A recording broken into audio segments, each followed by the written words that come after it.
They have it. But I'll make sure they remember. Good morning. Welcome to this March 28th, 2023 work session. I'll start by reading our Who Are We statement. We are the Polk County Leadership Governance Team.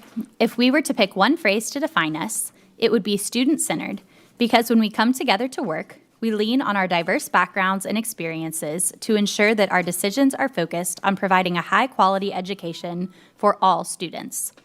The four most important things to our governance team are operating with integrity, respecting our students, staff, families, and each other, establishing a culture where our stakeholders feel valued, supported, and have opportunities for personal and professional growth, and supporting an approach of continuous improvement to ensure student outcomes.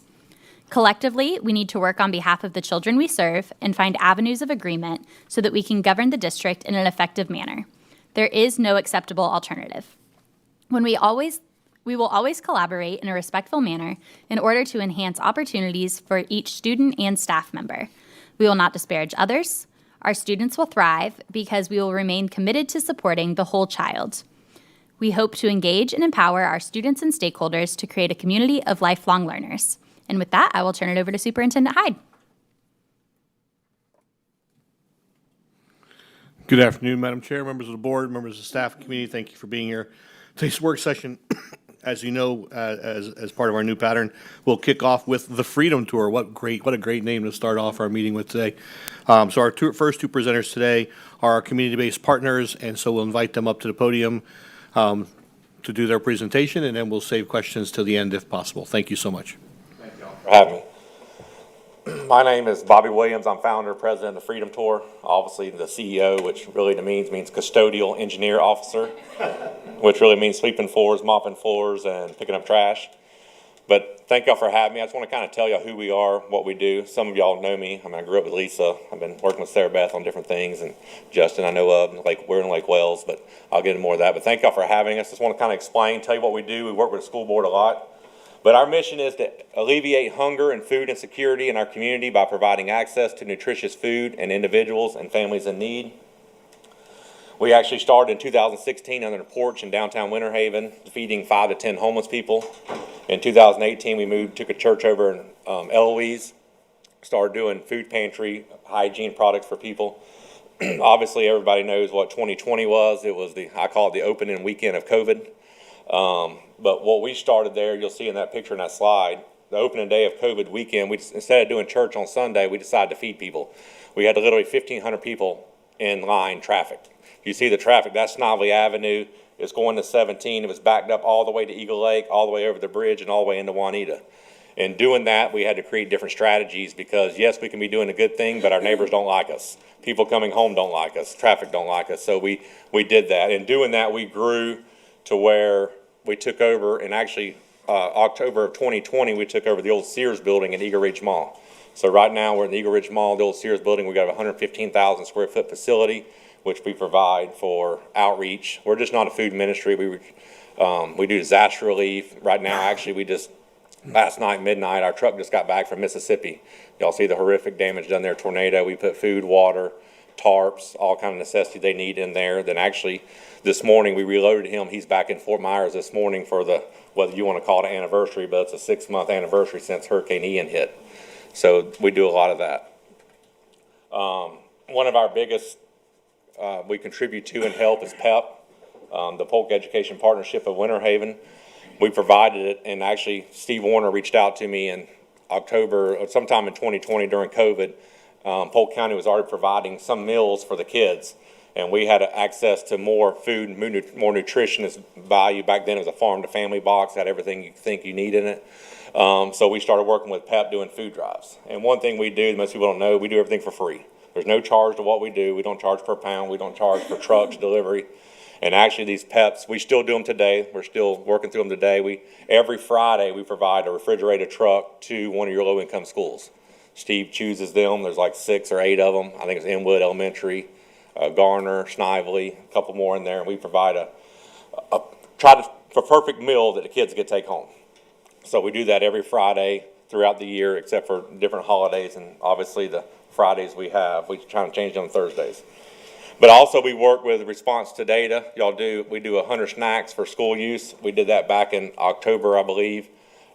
This is kind of just a project y'all use to get kids come in tutor and that kind of stuff. But we recently done one 2 weeks ago. I think we provided 50,000 snacks to the kids, that kind of stuff, and it's free. And what happens, same deal, is Steve shows up. We give him the product. He sorts through it. Him and his liaisons work through it. Their different schools, how many kids, that kind of stuff. And we obviously allow them our building and facility to do that. Then they categorize them, put them in pallets. Then he comes back when he's scheduled to do that, and we load our truck up, and he takes our truck to these different schools. So it's a great partnership we work with and do. We also do teacher pop-up market. This is going to show a slide. Every year, every school, or most of your churches, most of your ministries all do backpack giveaways. But my wife is actually I call her ex-school teacher is what she calls, and my actually office manager used to both work for Polk County Schools. So they understand what we call it the struggle of being a teacher is sometimes. They come out of their pockets and different things. So we provided this. We appreciate teachers so much because we know what they go through and we know how hard they work. The most important thing is the kids that receive from these teachers. So we need to make these teachers happy because they are awesome. They can make our children comfortable and they can be the best teachers that they can to these precious babies that they have coming through their classroom.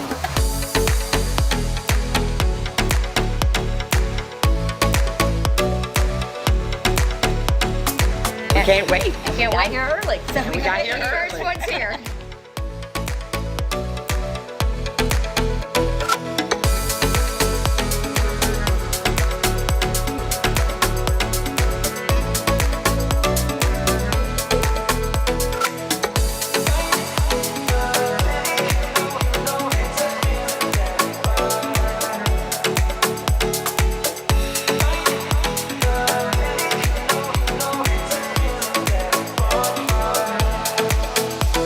Thank you. I've only been teaching for 5 years, so it's expensive doing your classroom, and to have this and people to think about us is wonderful. Thank you.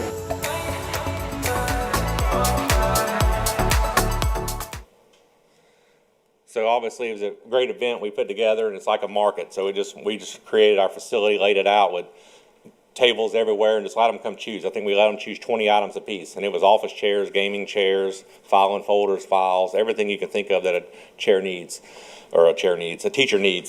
But we also, through that same program, we work with Steve Warner. Sometimes it's filing cabinets he comes picks up, it's cubicles, different things that we can be a blessing for people in their classroom.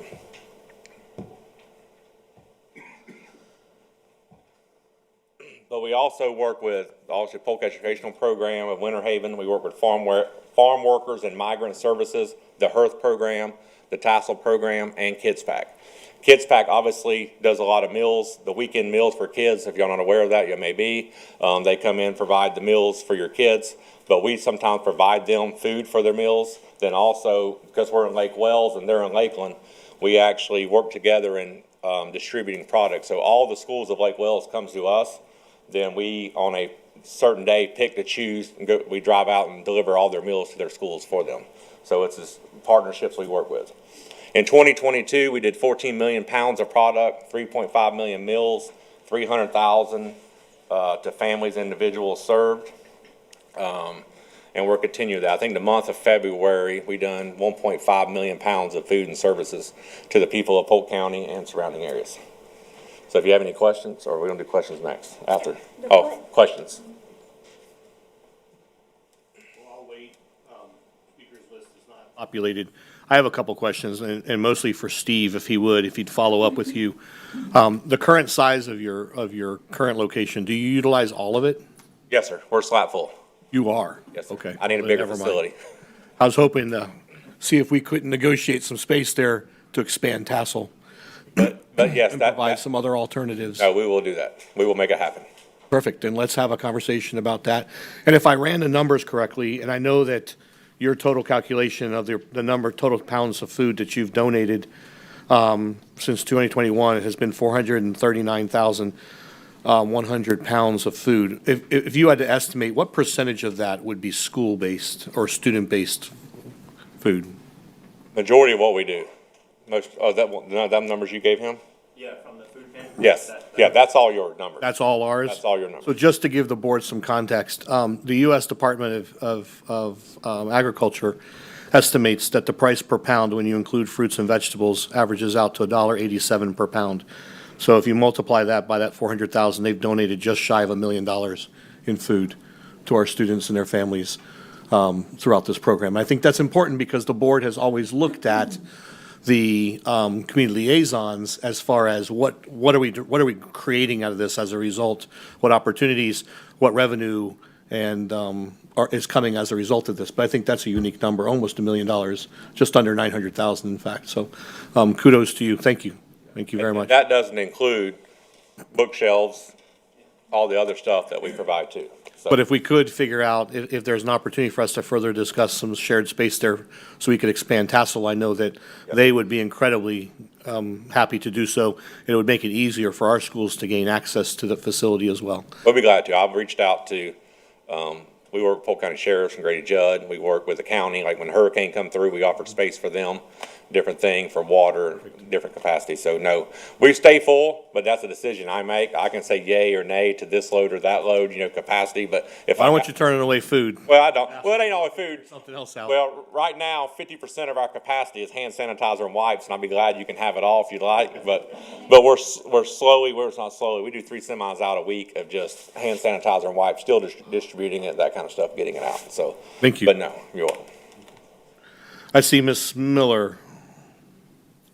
Hey, Bobby. I think people know what you do, and if they don't know, it's on social media, and obviously volunteers. Is there a place for people to volunteer if you need volunteers? Yeah, so every Monday, Tuesday, Thursday, 9 to 3, we volunteer at the mall, at the Sears building. So who would they contact for? It's on there. It's Okay. that last page there. It's Melissa at thefreedomtour.org. Okay. Or you can call 863-247-3256.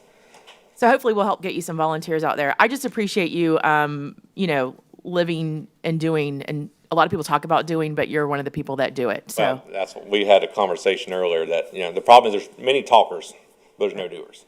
And that was the reason why I really want to come up here and say what we say is people, I'm not here to ask for money. You know that, I don't do that. But people come here and ask for money and they go, hey, you give me $1 million and I'll do this.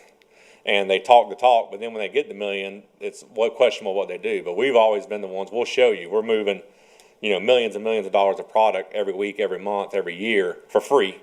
And just to be a blessing to the community, not asking for anything, obviously from that, things come in, that kind of stuff. But what you said, you'll be surprised, and that's one reason why I'm here. A lot of people, I think, and you think, because we see it on social media, people know what I do, but they don't.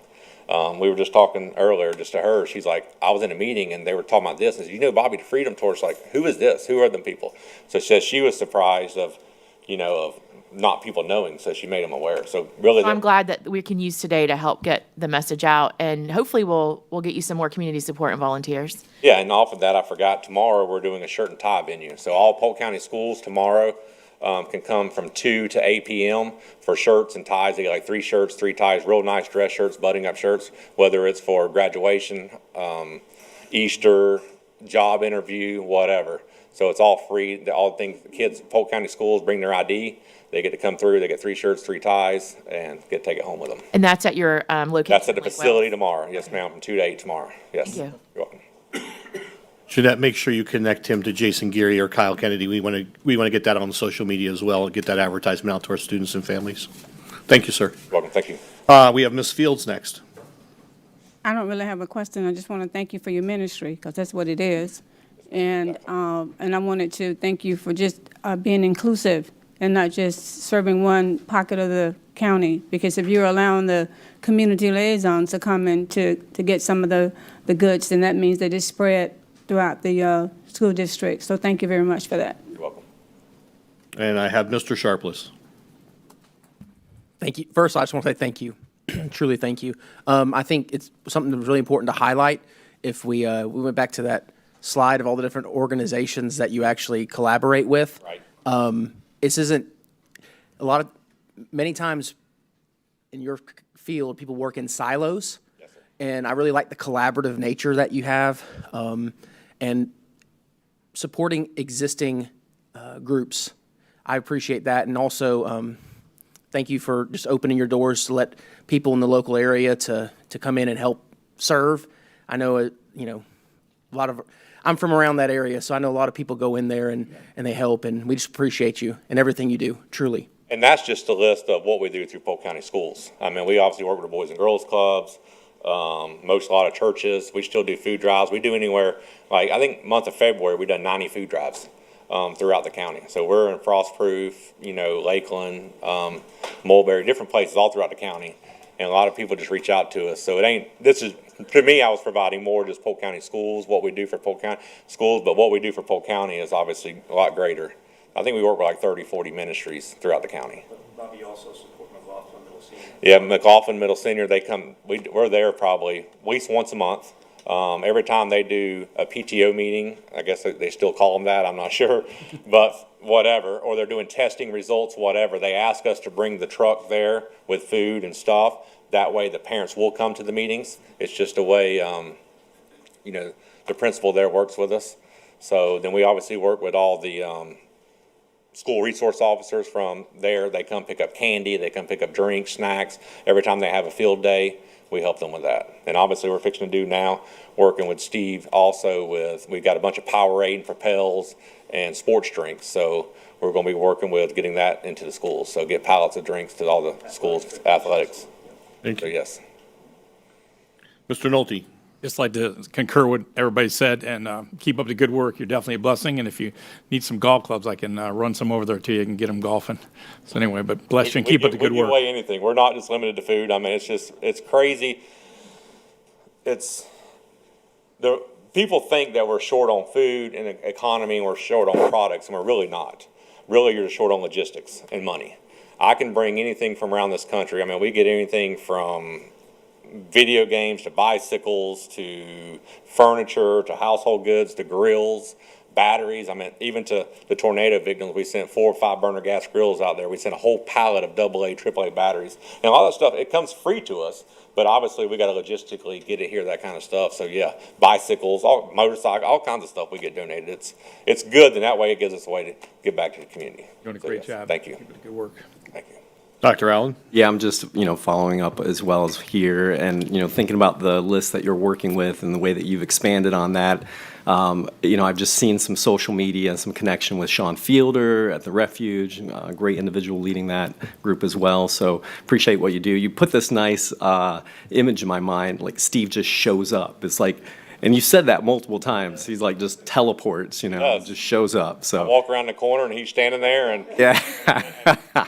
being funny, like, what do you want now? But no, he knows, that's the thing, he knows he can show up anytime. He knows whatever I have access to, Yeah. he can have. He's one of the very few, I've learned this along the way. I used to allow all the ministries and all the people throughout the warehouse, but they go, I want this, and why can't I have this, why can't I have that? And I'm like, well, and I had one just recently. I said, you can't have that. So why? I said, that's reserved for Steve Warner. And he's like, well, it's theirs in your warehouse. I said, it don't matter, it's reserved for him. So he's one of the very few that I allow to come through the warehouse and I want this, this, and this, and this, or what do you need? And we make that happen. Yeah, So, appreciate it. And Steve, just keep showing up. So. he's just showing up. He is a great partner. Yeah. And I will tell you that Bobby and I met about the time we were creating the liaison position. Yeah. And I can say this with all honesty, that the liaison position grew into what it is today because of the partnership with Bobby and his ministry and looking at where we could really zone in on our schools and help our students and teachers. I mean, this teacher pop-up market was Bobby's wife's idea. We were looking at a few things and he said we could do this major thing for teachers. So it has really benefited the district. I think you all can see that, but it really benefited the liaison and liaison positions to be able to expand. And he supports myself, Betsy, Reba, and Kylea to the hilt, and we really appreciate what you do. Yeah. And that was my wife actually crying on the video about the kids. And lastly, Chair Wyatt. Yes, I couldn't be the only one to not say thank you because we're so grateful, especially in Winter Haven, of all that you do. I know we have Steve, so we got kind of the first bite at the apple. So we're excited to see it spread to other pockets of the county, but are just so grateful for all that you do to support our kids. Thank Thanks. Thank you for coming. She come and helped and served and brought the, Yes. Yeah, we'll be back. Just let us know when. We want to we'll have come back another one this this year. year. It's coming up. So, yes. Sounds good. Perfect. So no further questions. Thank you, sir. Thank you. Board members, next we have Dan Chesnica.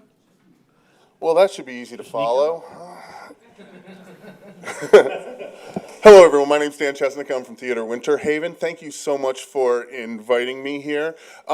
We're pretty well known for a few things that we do, but what is important to us are the things that people know a lot less about. So I really appreciate the opportunity of coming here today to talk about the many things we do for the people of this community, especially for children. But first, I do want to talk about kind of what our tent poles are. And they are, of course, our main stage season.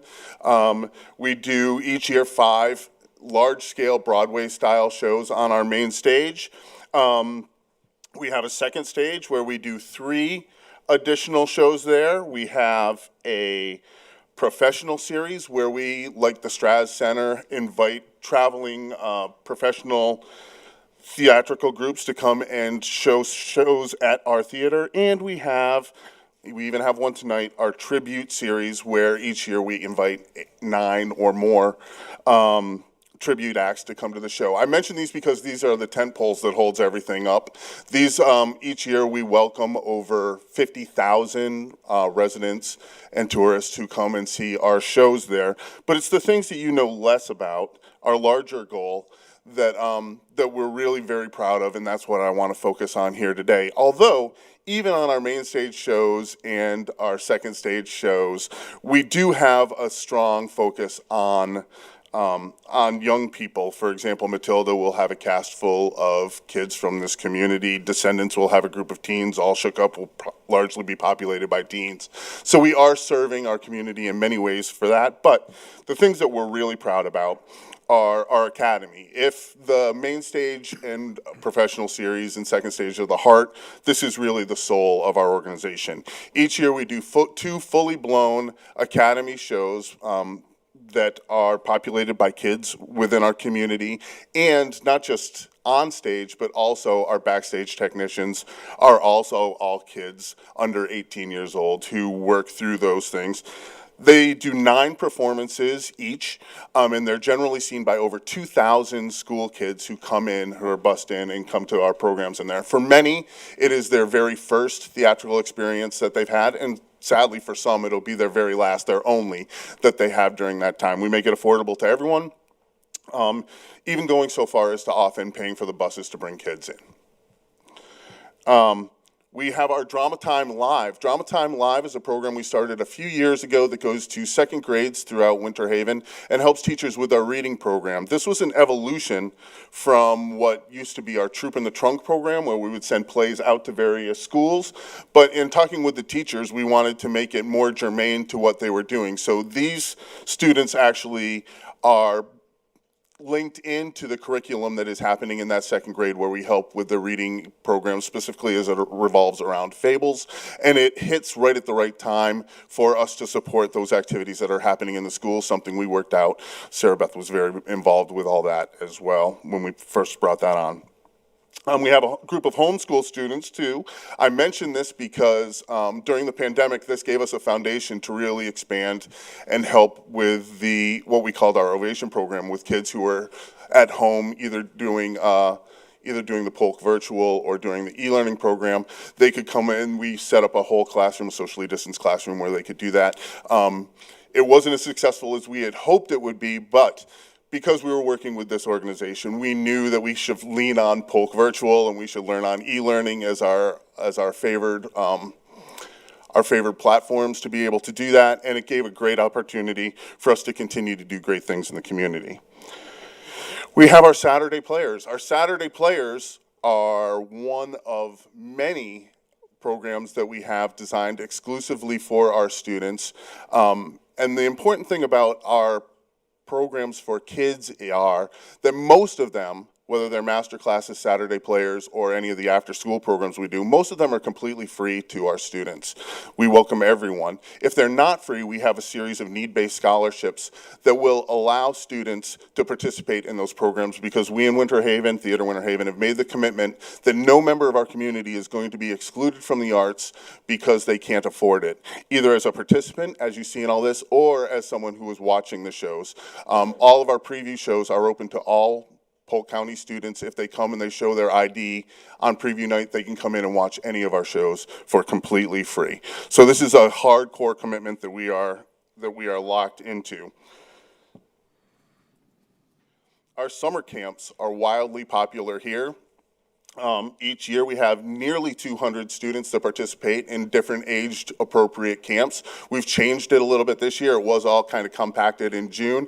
Now we stretched it out throughout the summer. So we have a couple of different sessions that'll allow students to participate in summer camps all year long. And we're pretty excited about that. This is something that we've been working on for several years, and for the first time ever, this year, we are welcoming the Penguin Project. We are a replication site for the Penguin Project here at Theater Winter Haven. The Penguin Project is a theater program designed specifically for children with developmental and or physical disabilities. They are matched with a mentor, a student mentor for each one, who will stand next to them through the entire performance. These students, the mentors, don't have a role in the show other than to be the support of the student, the penguin. And therefore, they're dressed the same in the same costume. So the entire process is ushered specifically for those students. It's been so emotional to watch these folks doing this work over the past couple of weeks. Their show is coming up April 21st and 22nd in our second stage. And they are part of that national replication process. It is going to be an amazing show. I encourage you all, if you can, come out to Theater Winter Haven on April 21st and 22nd to see the Aristocat Kids by our Penguins. Additionally, we've been expanding our children's programs by finding groups that are under-supported in the community, starting with our Bishop and Brothers Marching Warriors. These were a group of a marching band that had been practicing up in the Florenceville area of our community, and they were just in the field out there. I happen to know their leader, Lorenta Smith, and we had talked, and we've now brought them into Theater Winter Haven. We've secured a couple of grants, and we found some money for them. We were able to get them all uniforms, and we were able to purchase additional instruments, and now that trophy that they're holding was because they won the best marching band at the MLK parade over there in Haines City, and now they're part of the fabric of our whole organization. Similarly, the Unity Elite Dance Troupe had been practicing in a parking lot in Winter Haven. I met them actually because their leader was a backup dancer at one of the lip sync battles that we had been supporting, and he was telling me about his troupe, so we brought them all in. They now practice in our dance studio every single week, 3 times a week, and they just recently, we're thrilled to say, won the Central Florida Majorette Showdown. They won first in every single category and won overall grand champions of that event just a couple of weeks ago. So our organization is continuing to build by offering support to organizations that are already out there but just don't have a home. We have a community choir open to any member of our community regardless of their age. So what's great about that is one of the best things about theater and the arts is that the old and the young can learn from one another, and they can share the same space and share equal footing. And the community choir does just that. We've been doing that now for about 6 years, and we have 2 concerts every year, one at Christmas, one in the fall. Speaking of serving the whole community and casting a wider net, we also have, and while this isn't directly related to kids, we also have a group of folks called the Act 4 Players. They're a group of senior citizens that go from nursing home to nursing home, assisted living facility to assisted living facility, performing for those good folks there. They're filthy, they tell horrible jokes, but they provide a great service in our community, and we are wildly proud of them. And another group that we've been working on supporting were our veterans. A couple years back, we were able to do what we called it our Veterans Project, but we interviewed veterans from all over Polk County, transcribed their interviews word for word, and turned it into a theatrical performance that was then performed by a mix of actors and actual veterans. And we had everything from World War II all the way up to the most recent conflicts here. And that was certainly meaningful, something we bring back almost every year. We haven't since the pandemic, but every year during Memorial Day and Veterans Day. But our most important partnerships really are the school partnerships that we have here. Pictured here is the most recent guitar concert that we hosted for the schools. And we've been doing that for several years, but our answer to everything that has to do with the Polk County School Board is yes. We just figure it out how to get it done.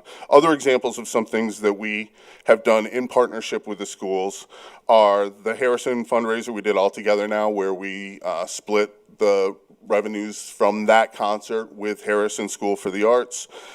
Each year we support the lip sync battle, with all proceeds going to PEP and to the Cypress Junction's Montessori schools.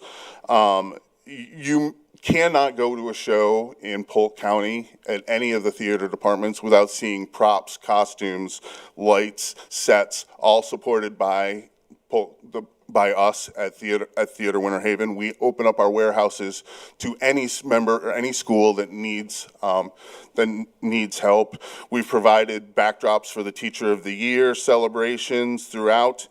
And one thing that I think is great about Theater Winter Haven and great about theater in general is that we are the one place in the world where being different, being strange, being a little bit weird is considered an asset rather than something to be bullied about. So our doors are flung wide open to a lot of the folks who are marginalized, and there they can thrive. So we are always open, willing, and welcoming of those students, and we are always anxious to be a spoke in the wheel of any organization, especially the Polk County School Boards, that's doing good in the community. And I want to thank you for helping us come up with that philosophy. It really grew from the first year that I had the job. We were enlisted to help with summer schools, and we put on a whole camp for summer school out there at Snively Elementary. And it brought in a whole different audience that we were used to. And I remember Sarah Beth and I were standing in the back, and we said, boy, there's a lot of people in this community that need theater and need us that we aren't reaching by our normal processes. So we really made it our point to cast a wider net and to figure out how to serve all members of our community. And it was largely based from decisions that were made in this room. So thank you. Ms. Wyatt. Thank you. Dan, you know I'm a big fan of almost everything you do. But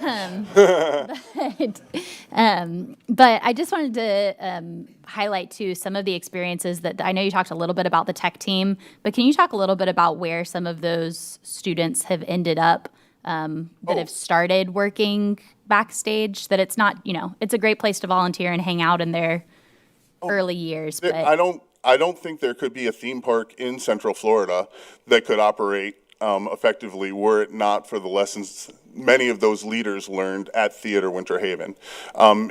Just this year, we had 3 of our technicians, our volunteer technicians for years and years and years. Now they're 18, 19. They get into the workforce, and they've been hired at Disney into high-paying and important jobs at Disney, straight out of high school, really, from working with us. Not just that, we have technicians that are traveling the country on national tours, helping build sets for that.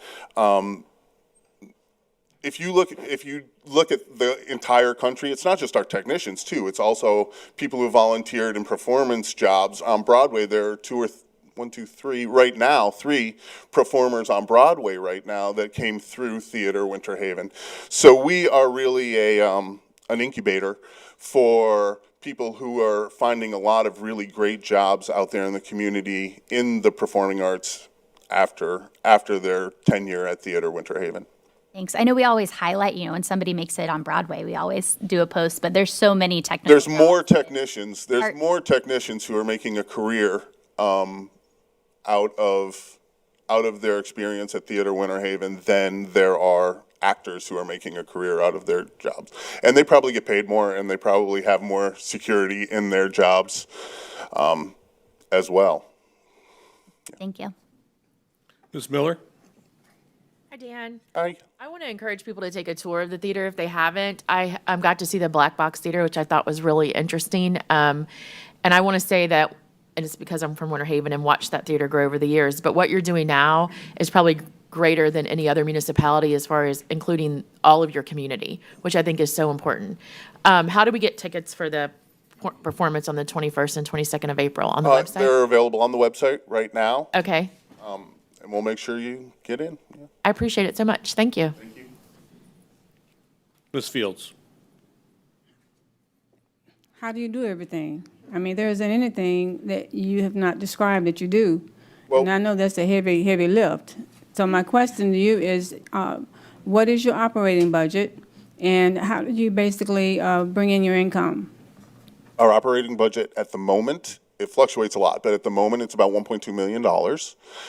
We earn a lot of it, which is why I wanted to talk about those 3 tent poles right at the beginning.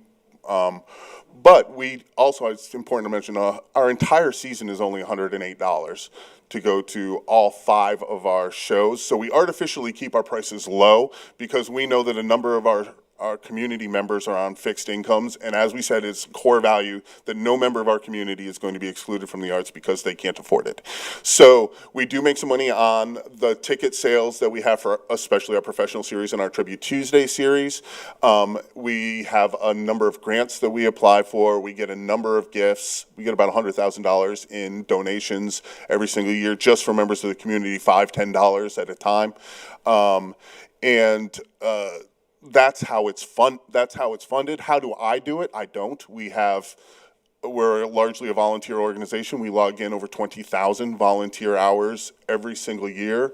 A lot of what we do is in the hands of our volunteers. We have a tremendous staff who are professional and hardworking that get a lot of work done. So it's not me, it's the village. Well, hats off to you. Thank you. Mr. Nolte? And concur with my colleagues, they're good questions and comments. Your enthusiasm is great. Keep it up, and I know our students enjoy it, and the county enjoys it. The only question I had for you is that how do you decide what's age appropriate for the different grade levels? Well, we get a lot of help from that from the various royalty corporations. Like I said, our mainstay show is geared to an adult audience. I ultimately make the decision about what every single play is going to be. But then there's also junior versions of many shows, which is what we show the Academy. So those have already been vetted by the royalty companies and others to make sure that it's appropriate for those age groups. And then we also have the kids version, like the Aristocats Kids, which is even a little bit shorter. So all of the content is vetted before it comes to me for the folks that are 18 and under, and then it's me who makes the decision about what is appropriate for our adult audience. And largely that my decision it's not a value judgment that I make, it's about what is popular on Broadway right now. What has been the history of ticket sales of that over the course of time? Can our actors perform this to the ability we want it to be? Can we build the set in the 2-week window that we have? So there's a million decisions that go into what it takes to choose a single play. Content is one of them, but largely that's taken care of for us by the royalty agencies who already have vetted those plays. Thank you. Seeing no further questions, thank you very much. Thanks everybody. Madam Chair, members of the board, at this time, we will go into closed session. Closed session will be hosted over in the superintendent's conference room because it was easier to do for the note taker. So we will reconvene over there in the next 5 minutes.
Hey, Lisa, you need Judd? Can you yell for Judd? I think he was in the conference room. Judd, Lori needs him.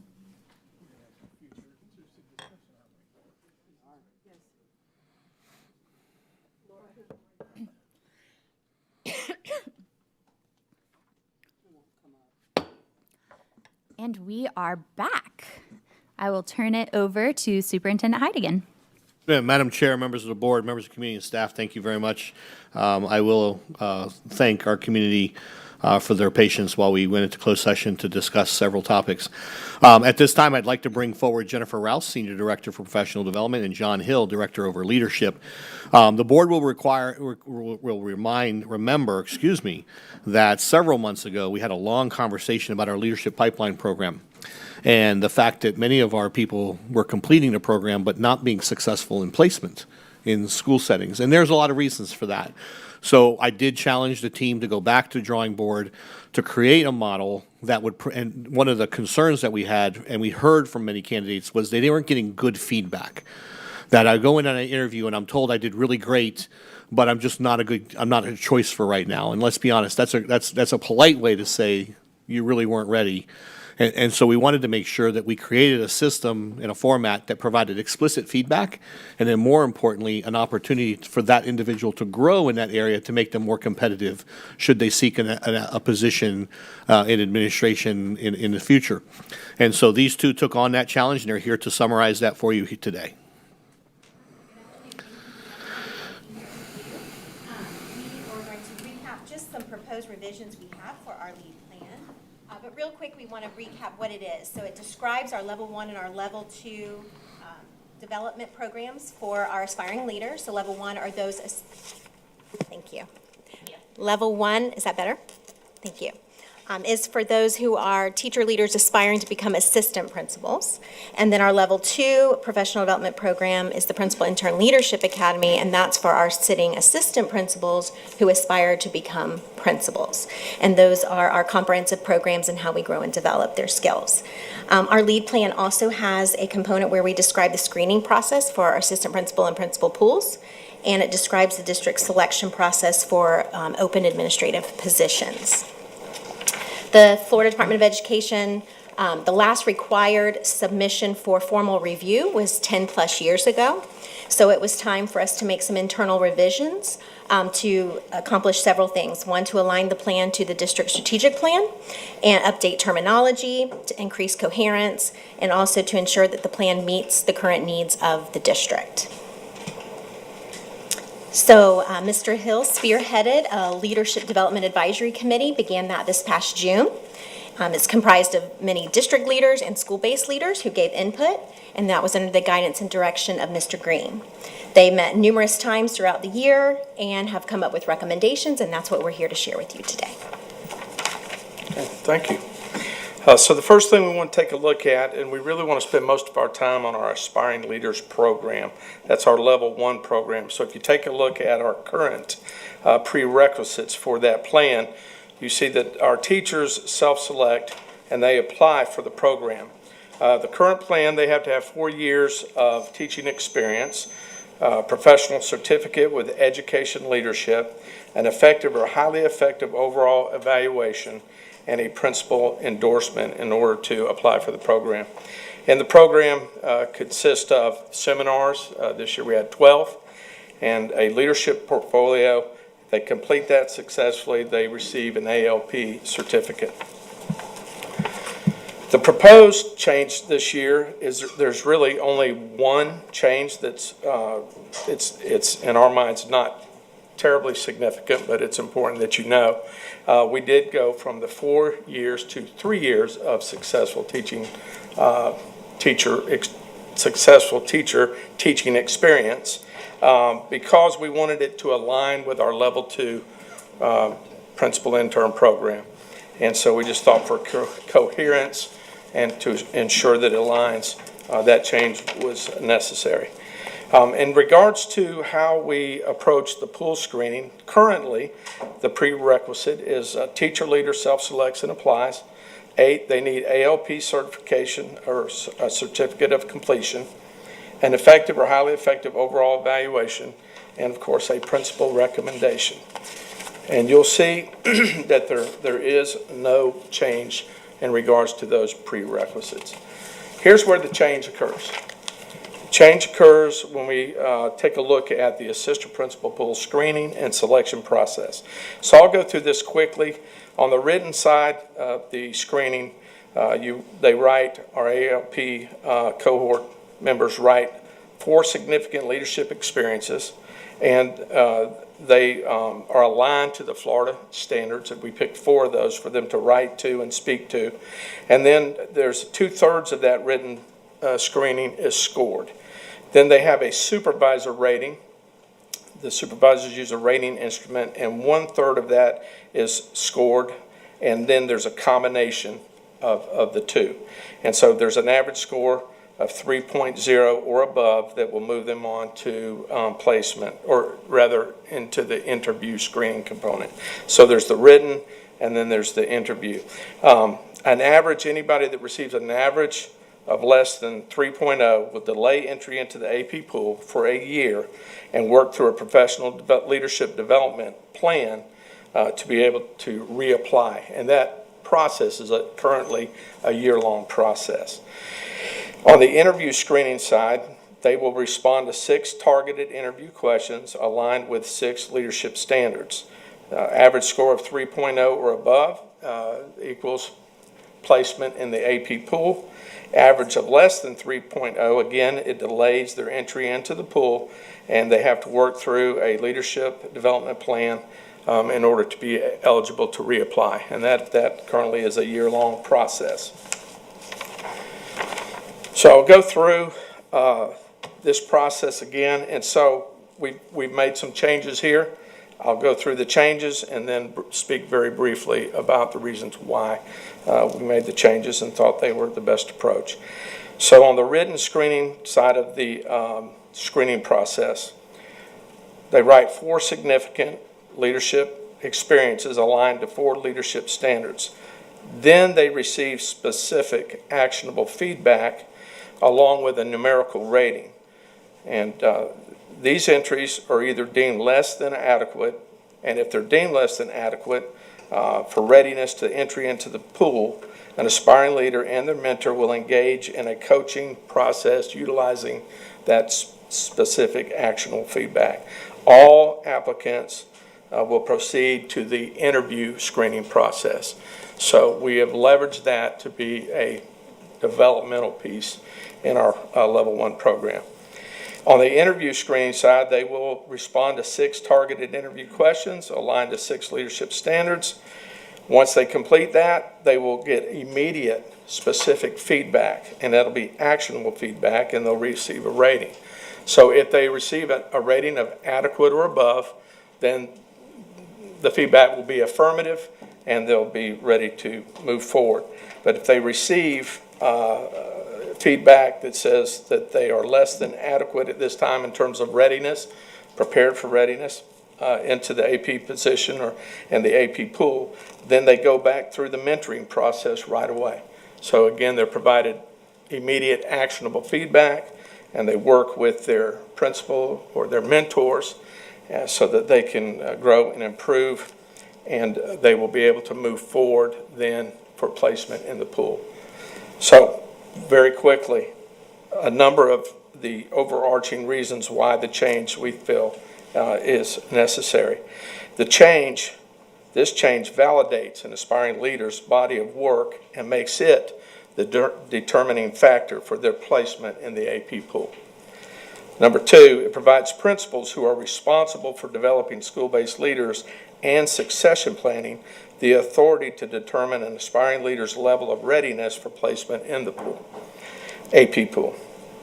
It also affords principals the opportunity to utilize specific, actionable feedback, a flexible timeline, and a collaborative coaching process to develop a leader who needs some additional time and support to improve their level of readiness for the AP pool. It allows our department, professional development, to utilize the written and oral screening selection process as a developmental component of the program. And then finally, one of the core values that we've had for many years in the program is to ensure that we do our very best to make the process objective, equitable, and we want it to be developmental in its approach. And so we feel this continues to move the ball forward in that direction. And that completes our quick overview. And if you have any questions, we'd be honored and thrilled to try to answer them for you.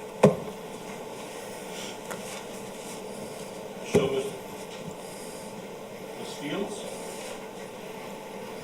Yes, thank you, Superintendent Hyde. Mr. Hill, hello. Hi, Ms. Fields. So I'm wondering, and I had mentioned this to the superintendent a while back, and I think this was delayed coming back to us. Is there any way for you to indicate on the document itself what the changes are? Superintendent Hyde, you remember I had asked you about that? Yes, ma'am. So they have provided a summary of changes. Right. The executive plan summary. So we can, and I do believe in his PowerPoint, he shows the compare and contrast between the two. If you feel that that's insufficient, I'd be happy to work with them to provide further narrative. One of the biggest changes that's not reflected here is the actual document itself that has to be completed. So that, I believe, if there wasn't an attachment, we can provide it for the board, and that has to be completed by the interviewer. The interviewer then provides that copy both to the employee, and the employee then also provides a copy back to their current supervisor so that they can collaborate on a coaching plan to help them improve in areas that they were deficient. But we can absolutely, if you'd like further clarification, yes, ma'am, we can provide That that. would be very helpful for me. Yes, ma'am. I think it's referenced as track changes, where it's underlined, whatever the, Yes, ma'am. They chose to do it with blue font, but yes, ma'am, we can work with well, you. for this lady, if you don't mind, I'd appreciate it. Absolutely. Thank you. I apologize, Ms. Fields. I just saw what they had proposed. I assume that might be sufficient. No, you're good. Thank you. Yes, ma'am. Ms. Wyatt? Thank you. My question was actually what Superintendent Hyde just talked about with the feedback piece, because I think that's probably one of the most beneficial pieces of this is just the fact that not only every candidate will get feedback, but that also will be used to implement with their current boss and making sure that they have a plan for how do we get you on track to be successful next time. So thank you guys for your work. Yes. Ms. Miller? Thank you. This is very helpful because this has been something we've heard, I've heard being on the board from the very beginning. Either they weren't told anything or they didn't have specifics to go back and follow up on. And this might be through this again, I just want to confirm, is this for all the interview process? Or are we now just focusing on the leadership positions? Mr. Hyde, do you want to? This is specific to leadership positions. Okay. I would like to see this used in other positions as well, only because I hear more from district personnel who are every time something comes up, they apply, and they might not get either a chance to interview, or they might be interviewed and not get the position, but there's no feedback, so they know what to do so they can apply for a different position. Absolutely. I can work with Mr. Warren to develop a similar process. Thank you. And Dr. Allen? Thank you, Superintendent Hyde. Appreciate the updates. Just a couple questions. You mentioned the Leadership Development Advisory Committee. If Superintendent, if you can maybe share or provide the list of who actually served on that committee, that'd be great. I don't know if there's minutes or anything like that, for us to sort of be informed along the way. Now, as it relates to the Aspiring Program, Leaders Program, I was just curious, what does our candidate pool actually look like currently? I know, obviously, we're trying to address that, or somebody been sort of in the tank for a while, so I'm trying to understand what the actual waiting room looks like. So I would have to go back and get you the actual numbers in our current assistant principal pool, but I'll be glad to provide those to Mr. Hyde for y'all. But in regards to our ALP program, we currently have approximately 40, 42, depending on how the rest of their information comes in regards to their portfolio. So Okay. we'll see how many actually sit for the written and oral. All right. Dr. Al, if you could, your first question again, which was a question as to who sits on which committee? Well, in the document, it's slated as the Leadership Development Advisory Committee. Yes. And we do have that. We can provide that. Yes. Perfect. And then follow-up question is, how many of our acting principals and APs, it's a bigger question, are in drop, actually? So if we look at the candidate pool, you said we've got about 42 approximately. They won't have that. They wouldn't have that, but, I'm just sort of, The 5-year yeah, indeed. different department. I'd have to work with Mr. Warren, and part of that too is we'd only be aware of who we're aware of. And it could change at any given moment, but we'd be happy if to work with Mr. Green and the regionals to compile that information for you. Because, and I guess just trying to put all those pieces together, because you do have the 5-year cycle, right? So if somebody's sitting in that waiting room for 5 years, or they're 4 years and, 10 months, they have to renew that, in a sense. So in that, how many are actually sitting right at that little fringe of having to go through that renewal process? Because this is pretty extensive, right? Because we're asking them to achieve highly effective within those 5 years. Is that right? Correct. And Or then Or effective, right. Effective or highly effective. correct. So then if they get to that end of that first 5-year cycle, then they have to go through another 5 years of accomplishing that if they're not selected. Yes or no? Like when that renewal happens. There's a process for them to reapply, and then the new plan, we've streamlined that process for that reason, because we want to be able to have an accurate account consistently throughout in terms of who is viable and still in the pool. At the same time, if they are approaching their last year of eligibility for the pool, we want to make that seamless for them. So if their principal recommends that they remain in the pool, if their evaluations are, effective or highly effective, then it would make good sense for them not to have to repeat an ALP program if they've been functioning well. And there's a difference too. If you sit in a program, if you sit there after completion for 5 years and you never apply a single time, with all due respect, I do believe you should have to go back through the program and complete it again. And that's not currently our case, and we have some options, which is a good thing. But really, what we were looking to target was the overarching and overwhelming number of individuals who had interviewed 2 or more times and had not been successfully placed, and yet we certified them as leaders. And so if we have a program that at the culmination, it says you have all the skills, qualities, characteristics to move into a next leadership role, and yet you're not successfully being placed, it raises a lot of questions. And in some, it's been an issue where the administrator had already identified an internal candidate that they really felt strongly about and wanted to promote. And we've had to address that issue. In others, we've been told by candidates that they were told, hey, listen, you're the best candidate, hands down. I'd love to hire you, but if I don't hire, my internal candidate, then morale on my campus is going to be adversely affected. So we've had to give even our current administrators the tools and resources to address those issues, quite frankly, because in my opinion, you don't have any business interviewing if you already know who you're going to hire for the role. And so I think we just need to be more honest.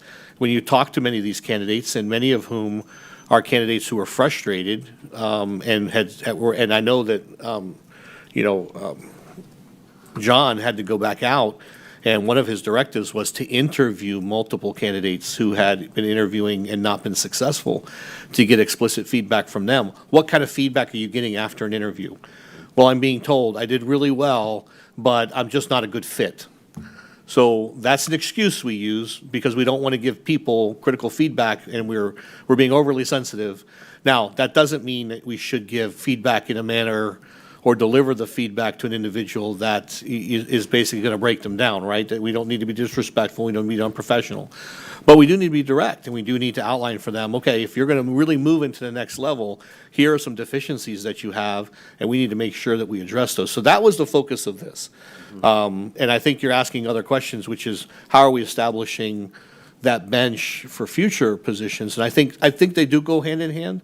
But I'd like to pull that information for you as far as the number of school-based admin who are in drop, because it's not a significant number. Yep. We have a relatively young cadre of administrators across the district. So Yeah, and I think the bigger questions, so appreciate the follow-up on that. And obviously, this is part of our strategic plan. So we're really happy about this and excited as it relates to developing great teachers and leaders.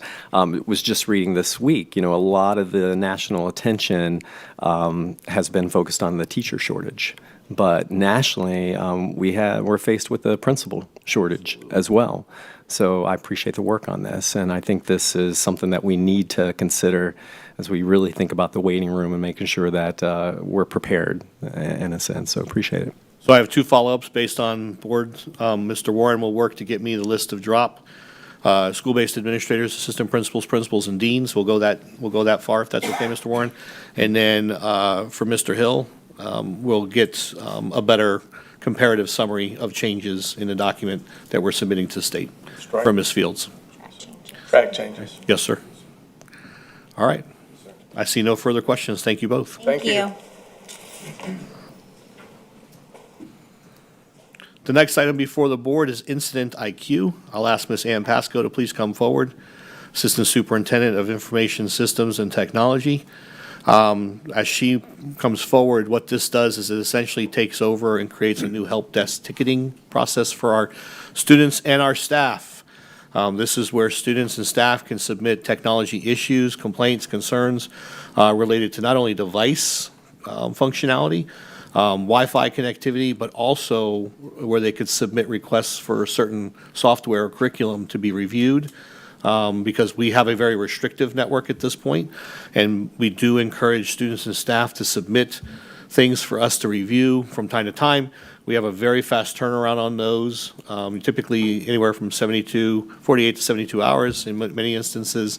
And then if there's an issue where we cannot support a program or a piece of software or an application, we provide a very explicit explanation as to why. Typically, and right now, interestingly enough, in Florida, there is gaining momentum for student information privacy and data privacy. And so we have been on the forefront of that, and that's been a lot of the concerns that some of you may have heard from teachers is, well, why can't we use this program anymore? We've always been allowed to use it. Well, because they don't have a data sharing agreement that we're comfortable with. Essentially, what they are allowed to do is sell that information off as third and fourth parties, and we are not going to subject our students and families to that. We want a more restrictive environment, and so we've really locked the things down. But Ms. Pasco, I know I stole almost 90% of your thunder, but I'll leave the rest to you. That's okay. I get to do the fun stuff. Yes, ma'am. Hi. Nice to see everyone again. Superintendent Hyde, Madam Chair, Board, thanks for giving me a few minutes. Does anybody remember what these things are? Can you tell what they are? Mr. Bridges, pass that around. We found this in the IT department today. So we are redoing it. Mr. Bridges, what do you think that is? I know what that is. What is that?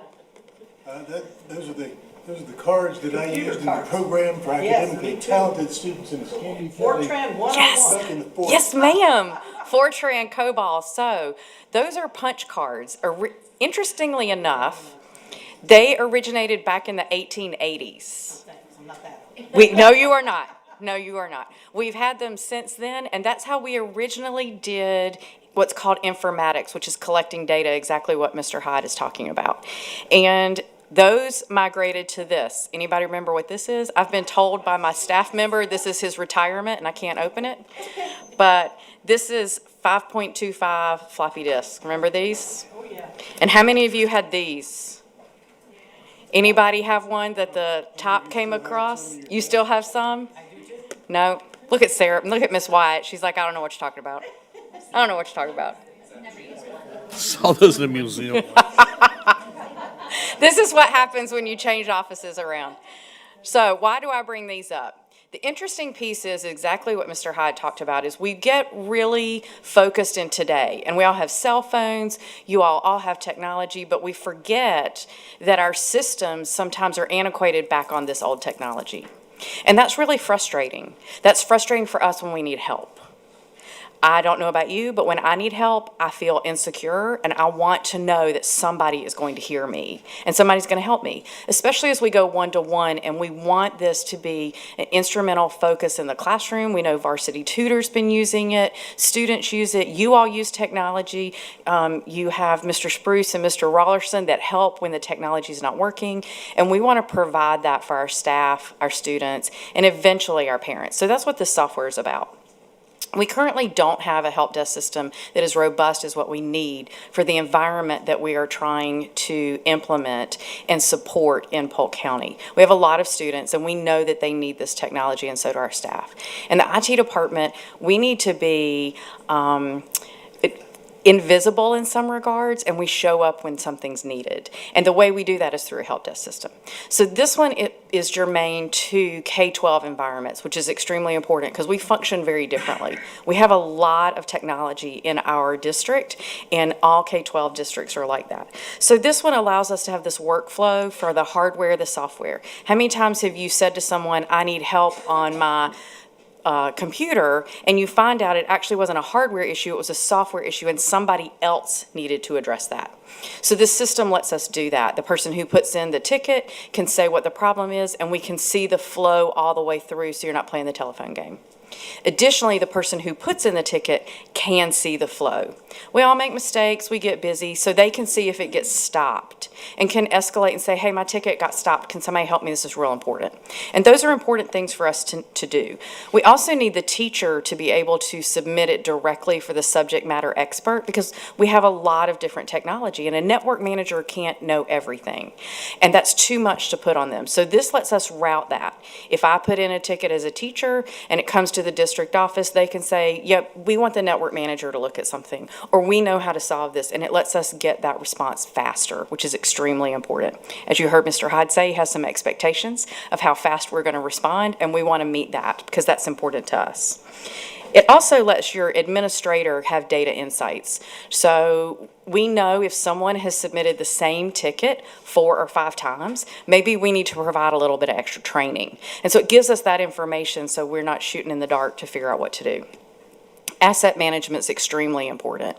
We need to know who has what device so they don't walk off, so that we can be fiscally responsible, so we can do a device refresh. We're right in the middle of doing a device refresh for the first time in 7 years. Anybody want to trade places with me? It is not a lot of fun. So this system will help with that because it will let us see who has what device, and we can be predictive in how do we need to look at our funds for the next 4 to 5 years. We want to take that cost and we want to spread it out. We want to make sure we also minimize our repair rates, and that lets us know, do we have a problem somewhere that we can put in more training and more information. So all of that's extremely important for our assets and for providing support. It also lets us predict when do we need to buy new devices. You know, I don't want to find out that someone needs a new device the day they're hired. I want to know before they're hired so it's here when they come. That's extremely important, and this system will let us do it. It also lets us do a piece of HR service delivery. You've heard us talk before that we want to streamline our processes, and we want to streamline the amount of platforms we have to make sure that we provide an efficient and equitable environment for our staff and our students. So this also lets us, with HR onboarding, put it into the same system. So if I'm an administrator and I need help with my technology, I'm going the same place that I go to hire a new staff member. And HR has been very involved in that. So it's all in one package. It means as IT, we can support all of it. We can support each other learning it, and we make sure we're going back to one district, one service provider to help us with that information. Ms. Pasco, since you brought up HR, and I'm going to look to Mr. Warren in the back of the room, but if it's my recollection, you showed me the process timeline now. We've actually gotten a 2-week hiring process down to basically 5 days now, if I remember correctly. So these systems, and especially getting HR to talk with IT department, has been crucial in our ability to reduce the overall duration it takes to process and onboard an employee. As you've heard before, many times that led to frustration, and those employees could go elsewhere and get employed in a much faster process. And so they weren't waiting around without being paid. So that was a priority, and I'm very proud of the fact that this will help us and it will serve us well in the long term. Will. So the question of the day is, does it work? Because that's great and wonderful if it sounds like it works, but will it work? So one of the processes that we've put in place is pilots before we actually engage. So we already, Mr. Hugo Pasco has been leading this for us. He's here in the audience. He did ask me not to bring him up and speak, so I have to respect that, but I think he needs to get the credit for the work he's doing. So they have been working on installing, configuring, we've been pulling in assets, and we have 3 buildings that next week will start piloting this. The network manager actually has been instrumental from all 3 buildings. They've been here at the district office with us. The principals has been as well, because this has to be a collaborative effort that meets the needs for everyone. We need to support it, but the end user needs to meet that. Then the plan is, once we know that the pilot's working before the next board, then we would, if it all looks good and the data looks well, we would continue with the purchase, but we wanted to share this information today. I do have one typo for any principals watching that freak out. Principals will begin piloting, so they did not miss an email. It's actually coming out to them Friday. I don't want them to get the frantic emails now if was I left off the list. So they will begin piloting that, because that's also important that principals can give us feedback on what's easy to use and what's not. And that wraps up the presentation on Incident IQ, Mr. Hyde. Thank you, Ms. Pasco. Mr. Sharpless. Ms. Pasco, Yes, sir. first I got to say, I'm excited for this. Thank you. I think the end user, like I've told you before, I every time I sit at the dinner table, I'm surrounded by teachers. And so coming from that perspective, will this ticketing system be live to where so a teacher could log in and see where they are potentially at the queue? Yes. Okay, so they can see where they're at. They can see if it's been resolved. That's excellent. And so that will help answer. They'll say, okay, well, there's a couple people ahead of me. I understand I should be getting the next day or so, They may not know about someone ahead of them, but they will know where they are, and they will know when's the last time somebody touched it and where is that. And so that lets them we'll have documentation here, and they have a comfort level. We are a thinly staffed IT department. We have 110 people.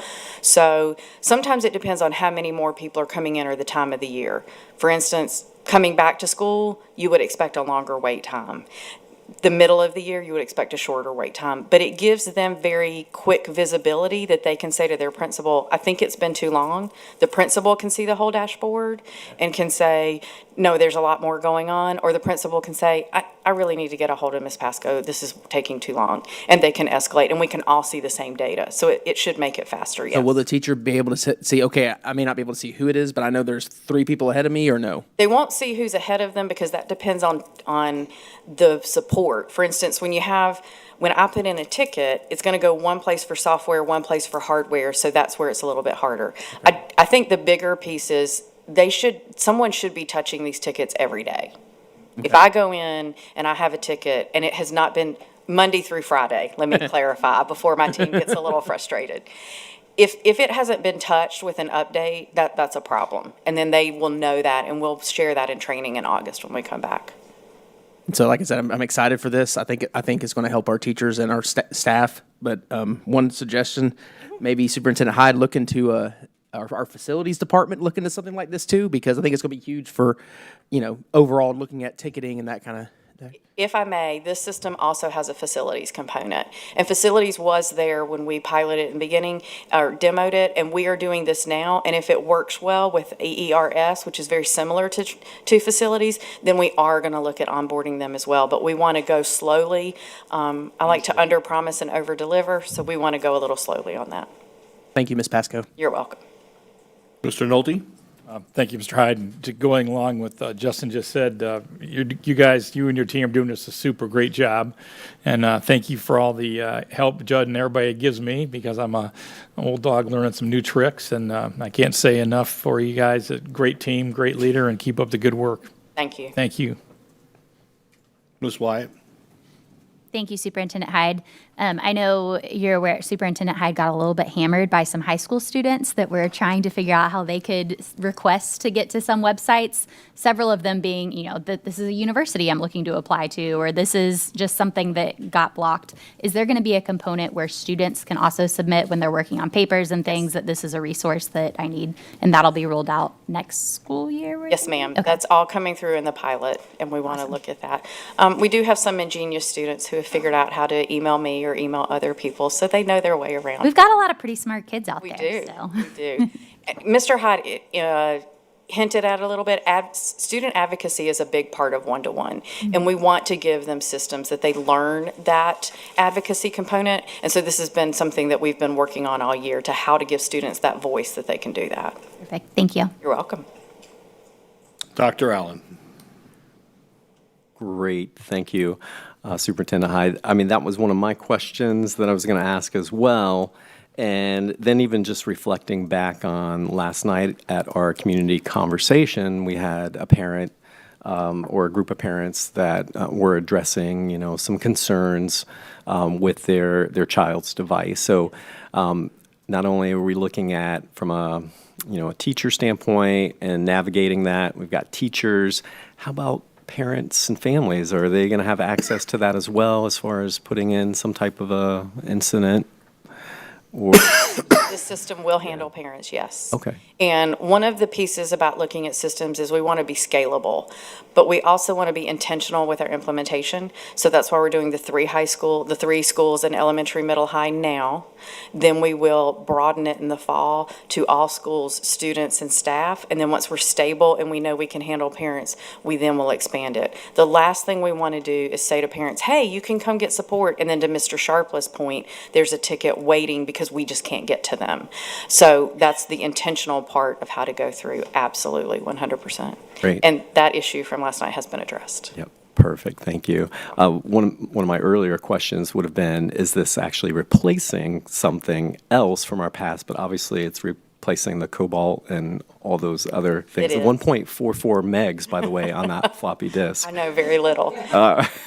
We do have a current help desk system. Okay. It's very cumbersome because you have to know your problem in order to resolve it. I can't tell you how many times I email my staff, which queue do I go to for this problem? This system does not do that. You go in, I have a problem, you go into the system, and then it walks you through prompts to figure out the right thing to go. So it's very user-friendly. Yeah, and I just wanted to commend, I do like how you're scaling, right? Thank So you. not only are you scaling to pilot and implement, but you're scaling the cost as well. Yes.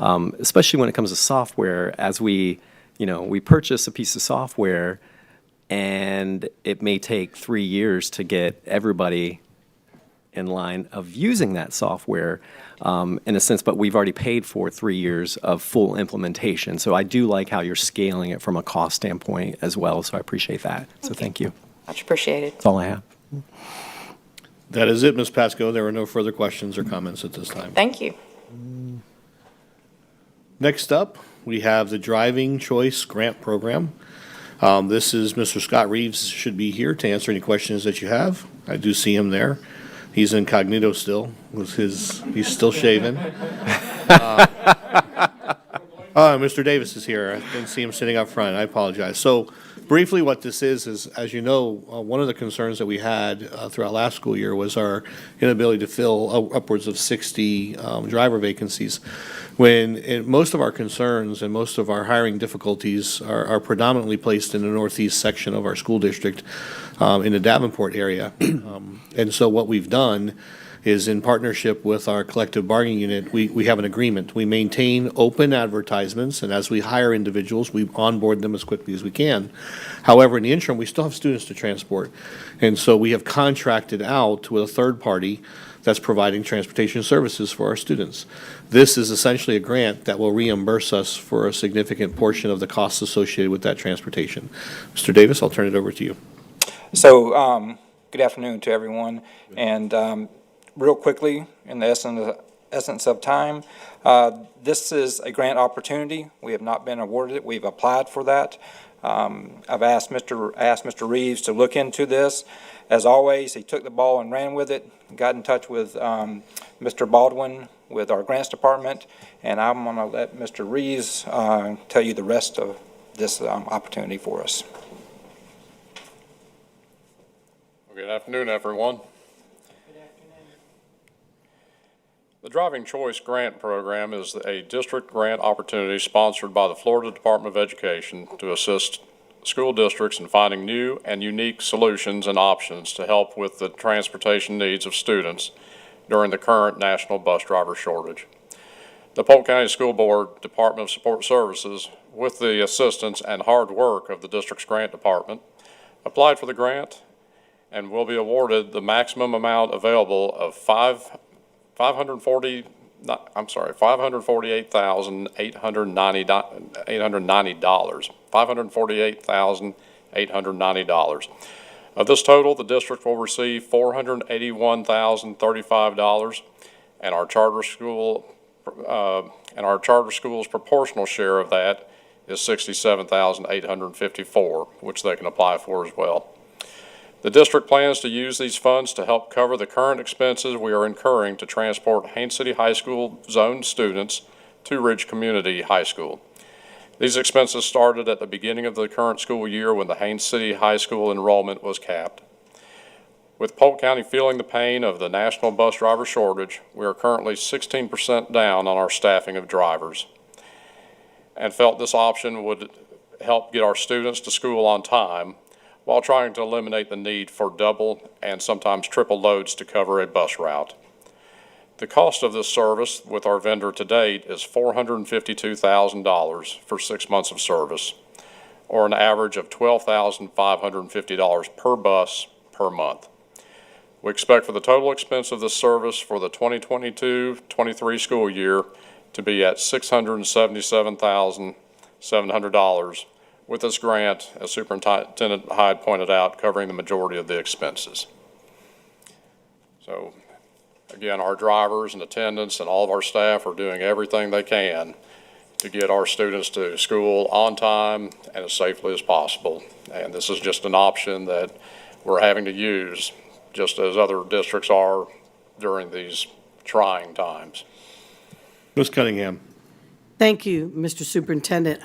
Just want to say, when I read through this weekend, I was so pleasantly surprised. I had no idea we were even looking at doing this, because northeast part of the county is my area, and it's constantly a struggle. I mean, I see it daily. So I'm very excited. I had no idea we were pursuing this. So I just want to say thank you.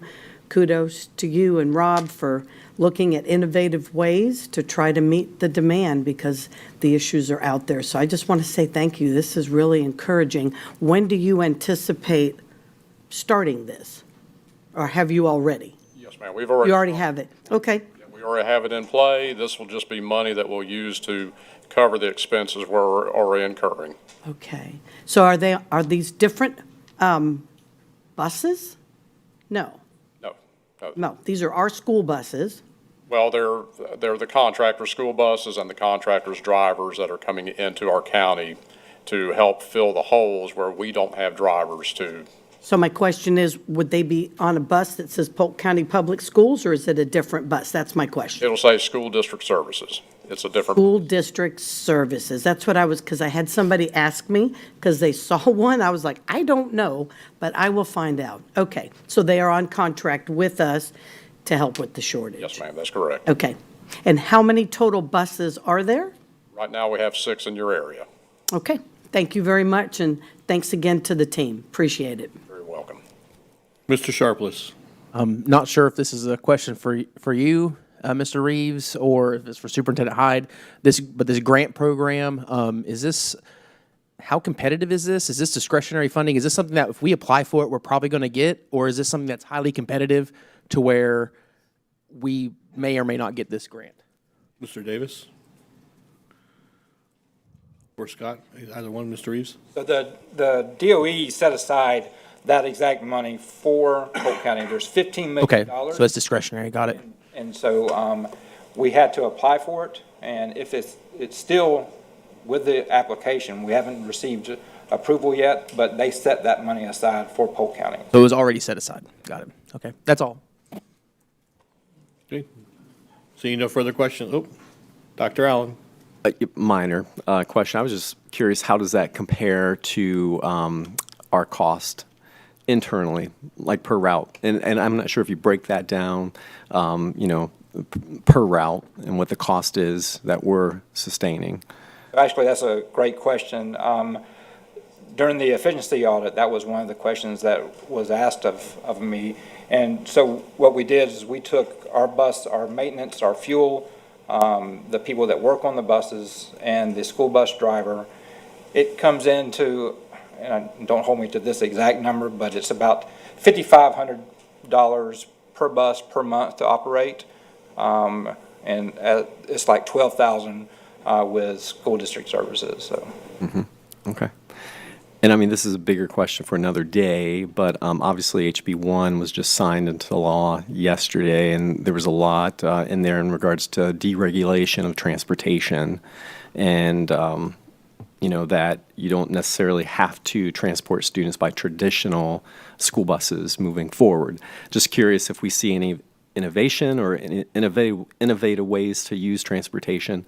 But again, just a question for thought on another day, maybe over lunch. Thank you. But take credit, you do that now, and I don't think that there's much more innovation that's available to us. So we use vans, we use smaller buses, we use what are typically considered to be like extracurricular type buses that'll carry, the number of passengers can vary. So they're already innovative, and a lot of that is utilized for students with exceptionalities. And there are students, for example, I know Mr. Bridges is involved in a case recently where we're trying to resolve a transportation issue.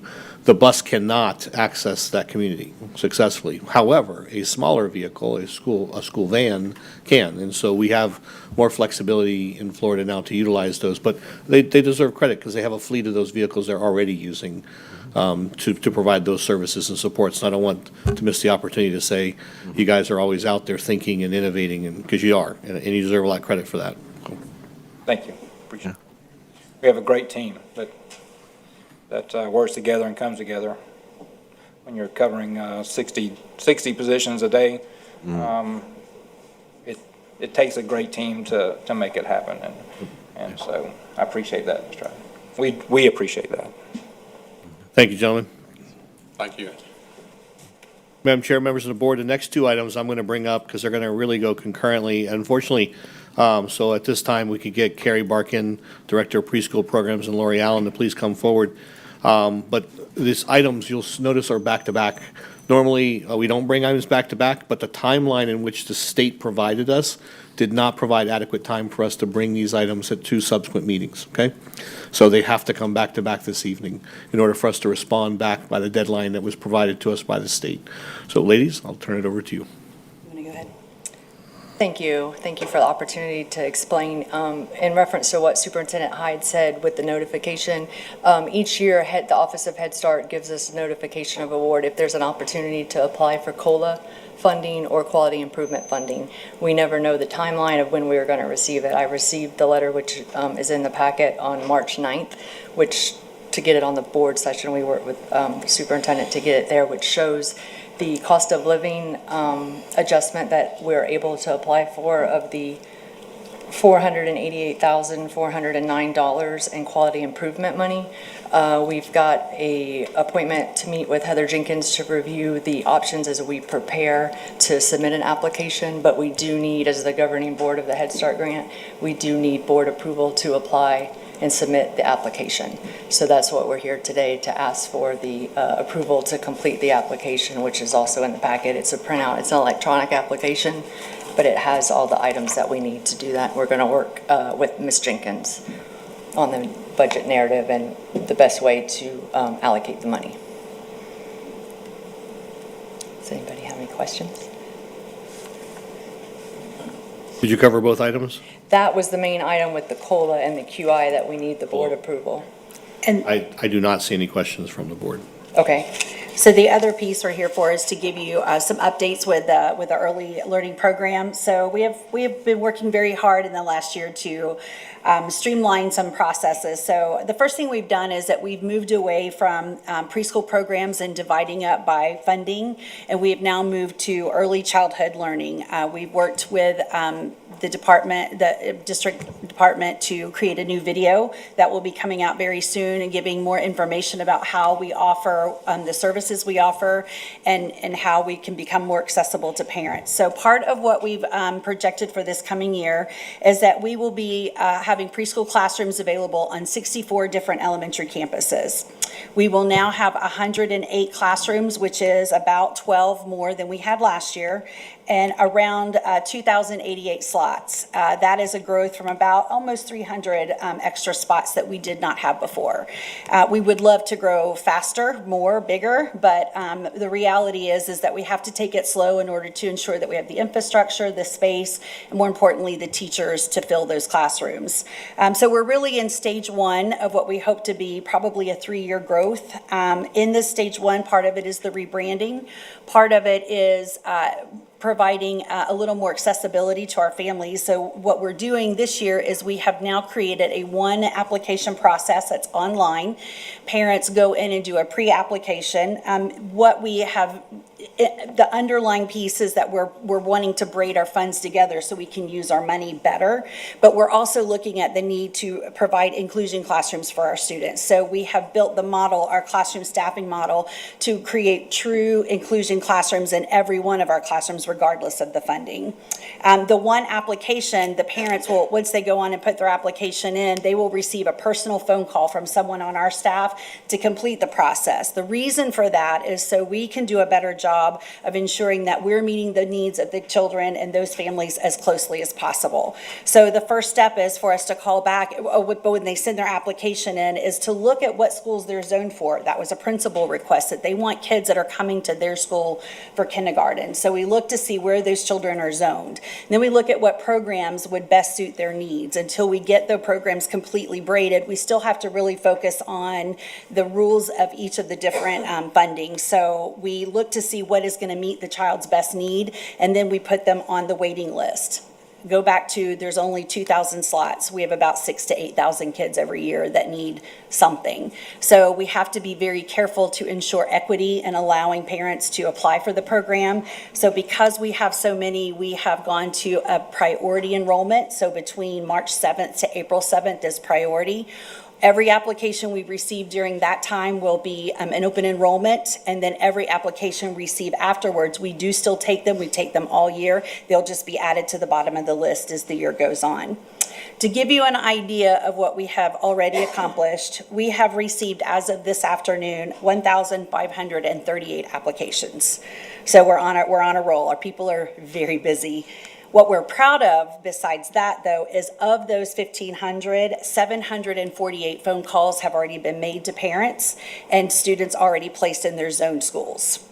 In Head Start, we have 310 applications that have already been processed. Title I, we have 187, and VPK, we have 252. So it's been very well received. We have not received the negative social media that we did last year with the changes. So we've done a better job of helping parents understand how the changes are being implemented this year. The phone calls, personal phone calls, have been extremely well received. They just want to talk to somebody about their baby. And so that has gone over very, very well. Some of the challenges that we're facing is that we do have repeat phone calls frequently. We have frequent flyers, parents who like to call every day because they're just nervous. They just want to know. They don't understand the timeline because they don't understand the work that's behind, and that they don't have to know that. We just keep reassuring them that we promise you that nothing's going to move ahead until this date. It's okay if you haven't heard anything.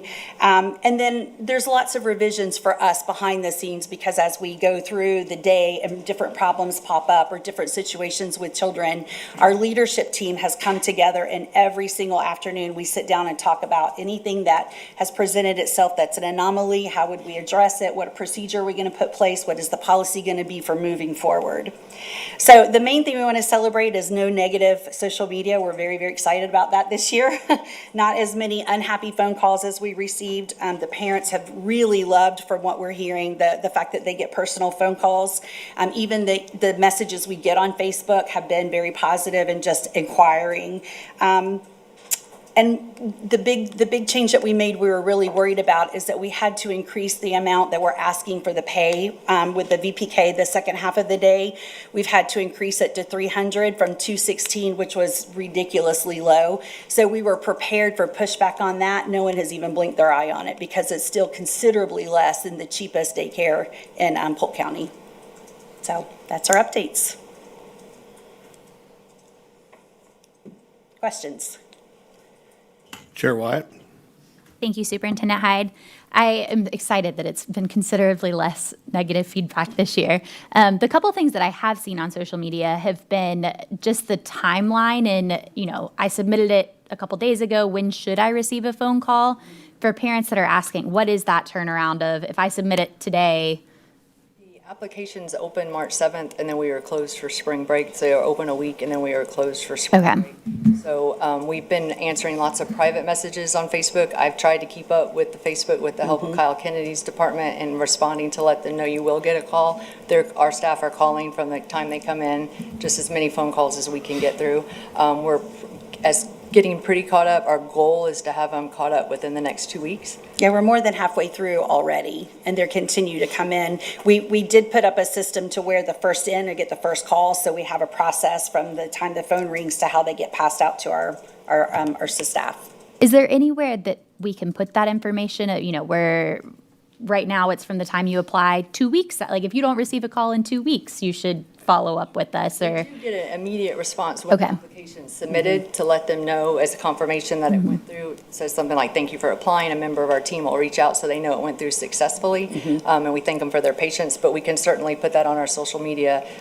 Stay patient. We're, processing as quickly as we can. They're really, the parents that I've talked to, because I've helped call personally, have really appreciated just the opportunity to answer questions about where the locations are. And I think having the biggest success, as well as having the one application, to ensure that we're truly meeting the needs of the family and explaining all the opportunities for families that may not know the campus that is currently funded Head Start, that is an opportunity for them, because they geographically, some of the schools are so clustered together, they really don't understand that. So they really appreciate it. I thank you for taking the time to make me understand how it's funded currently. You know how confusing it is talking about all three, which is, and in our next stage when we blend, it won't matter, because no one will know except for us how anything is funded, because we'll just be placing children in any zone school will have something that will fit for them. Okay. So we try really hard at first to explain everything, and what we figured out was, no, we just find out what they need and help them with that.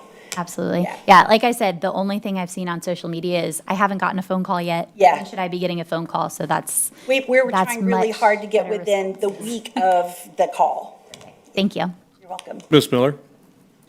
Hi, good to see you again. I just want to say that, yes, I can tell just from the reduction of calls that I've received regarding your program that the communication is much better for parents to understand, because it is difficult. If you don't live in the world of Head Start or pre-K, it's difficult to understand the different programs. So I'm looking forward to the day that you just mentioned where you won't have to explain it all.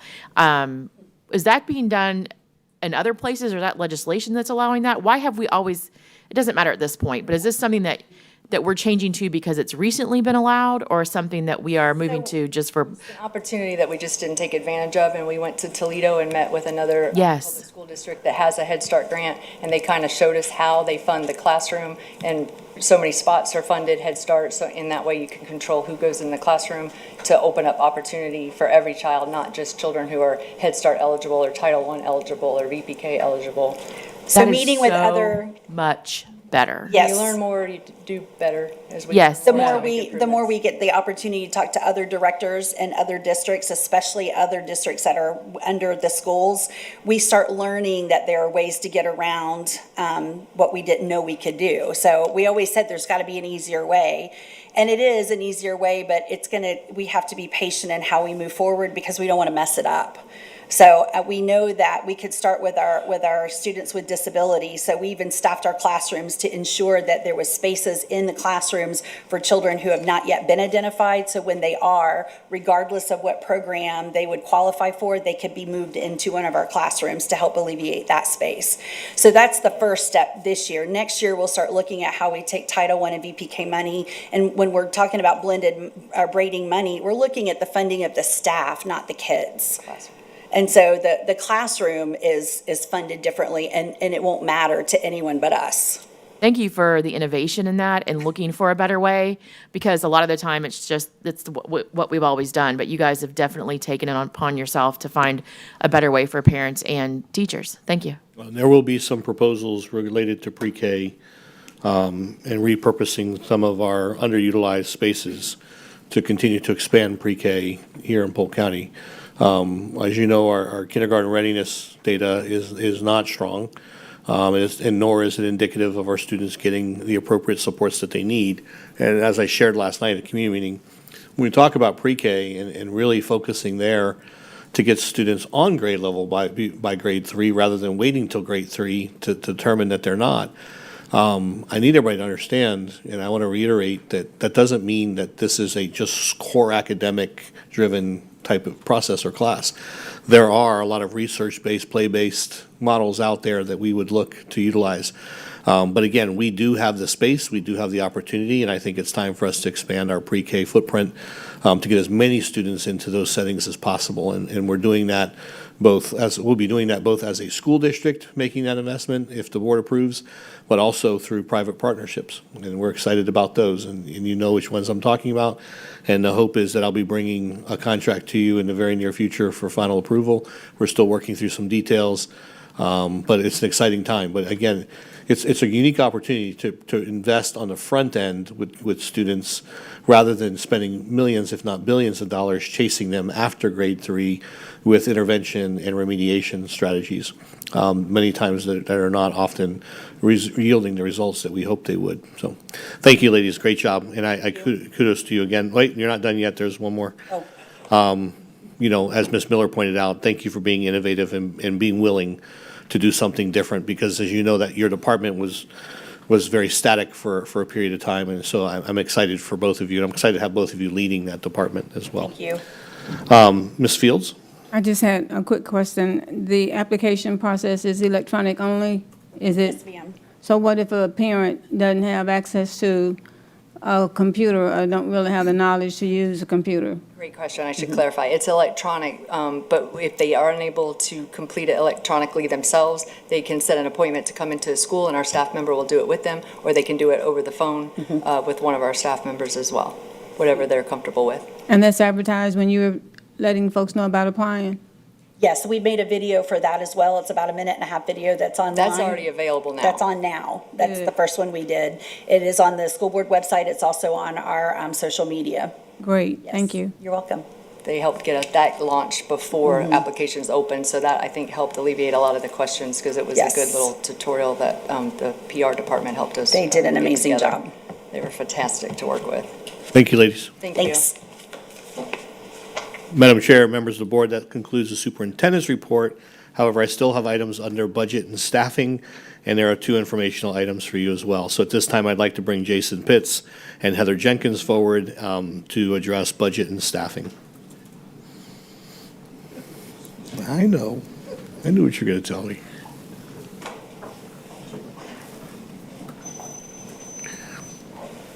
Good afternoon, board members, superintendent. I wanted to point out one issue that was just brought to my attention having to do with the agenda tonight.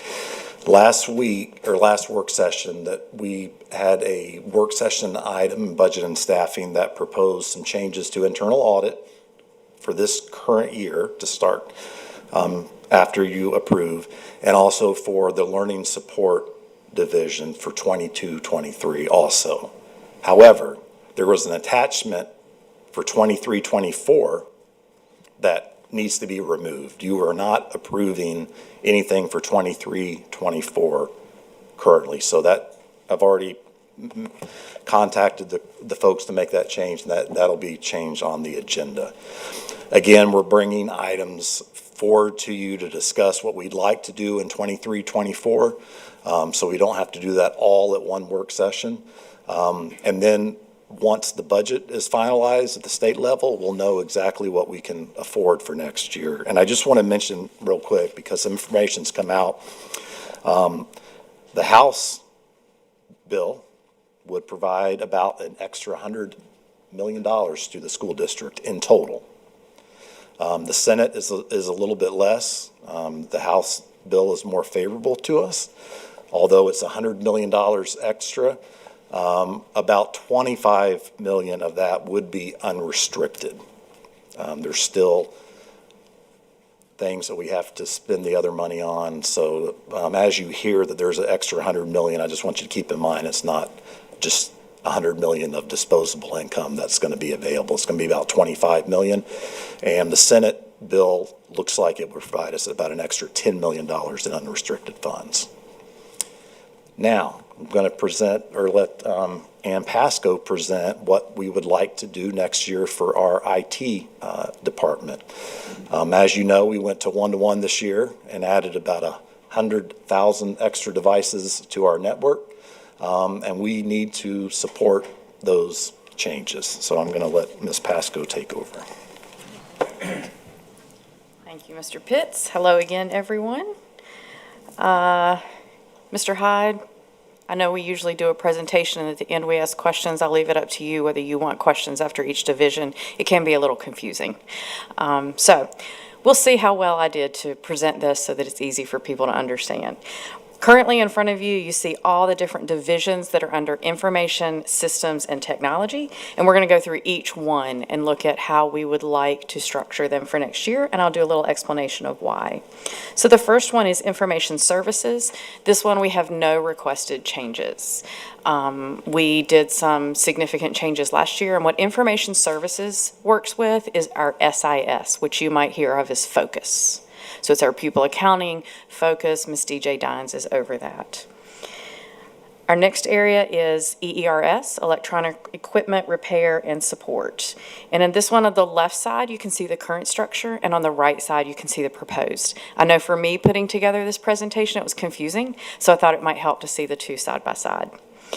Our requested structure is we do currently have a senior manager, and you can see the amount of people that that person supports, and we would like to promote that to a director. We have had over 170,000 more devices come through equipment and repair this year. It's a lot. And that team has done a fantastic job. It's required a different way of work. And when you have a different way of work and you take pride in that work, you have to really reset what is my expectation? What does this look like? And that team has done an excellent job of providing that support and getting out to buildings. However, we do know that they're thinly staffed. So if you go down on the bottom, you will also see that we're asking for 4 additional computer support techs. And as we do that, by providing those 4 additional support techs, it lets us look at how we are structuring that support. Do we need to make more adjustments? And we will do that as we go through. Obviously, Incident IQ will also help us because it lets us look at where do we need to put our staff? What does that data look like? Mr. Hyde, you want me to keep going or you want me to stop? Yes, ma'am. Okay. Next one is school technology. So school technology is kind of a misnomer name. What does that mean? Well, you think it means in the school. And while we do support school, we've sort of split into instructional technology and business technology. So one of the areas that we want to highlight is that we are changing that structure so that we now have those two definitions. So instructional technology is the same TRSTs that have been supporting teachers, and then they are additionally supporting the business. So as you know, we are moving and streamlining onto Microsoft, and we've taken one staff member, and that staff member has been supporting the district office with business technology services. So we are making sure we're supporting the whole district and not just one area. We also made some adjustments because we used to have an online learning. Well, that is no longer a department we need because everybody's learning online and face-to-face. So we don't want to sequester that out. So we've want to move some pieces around.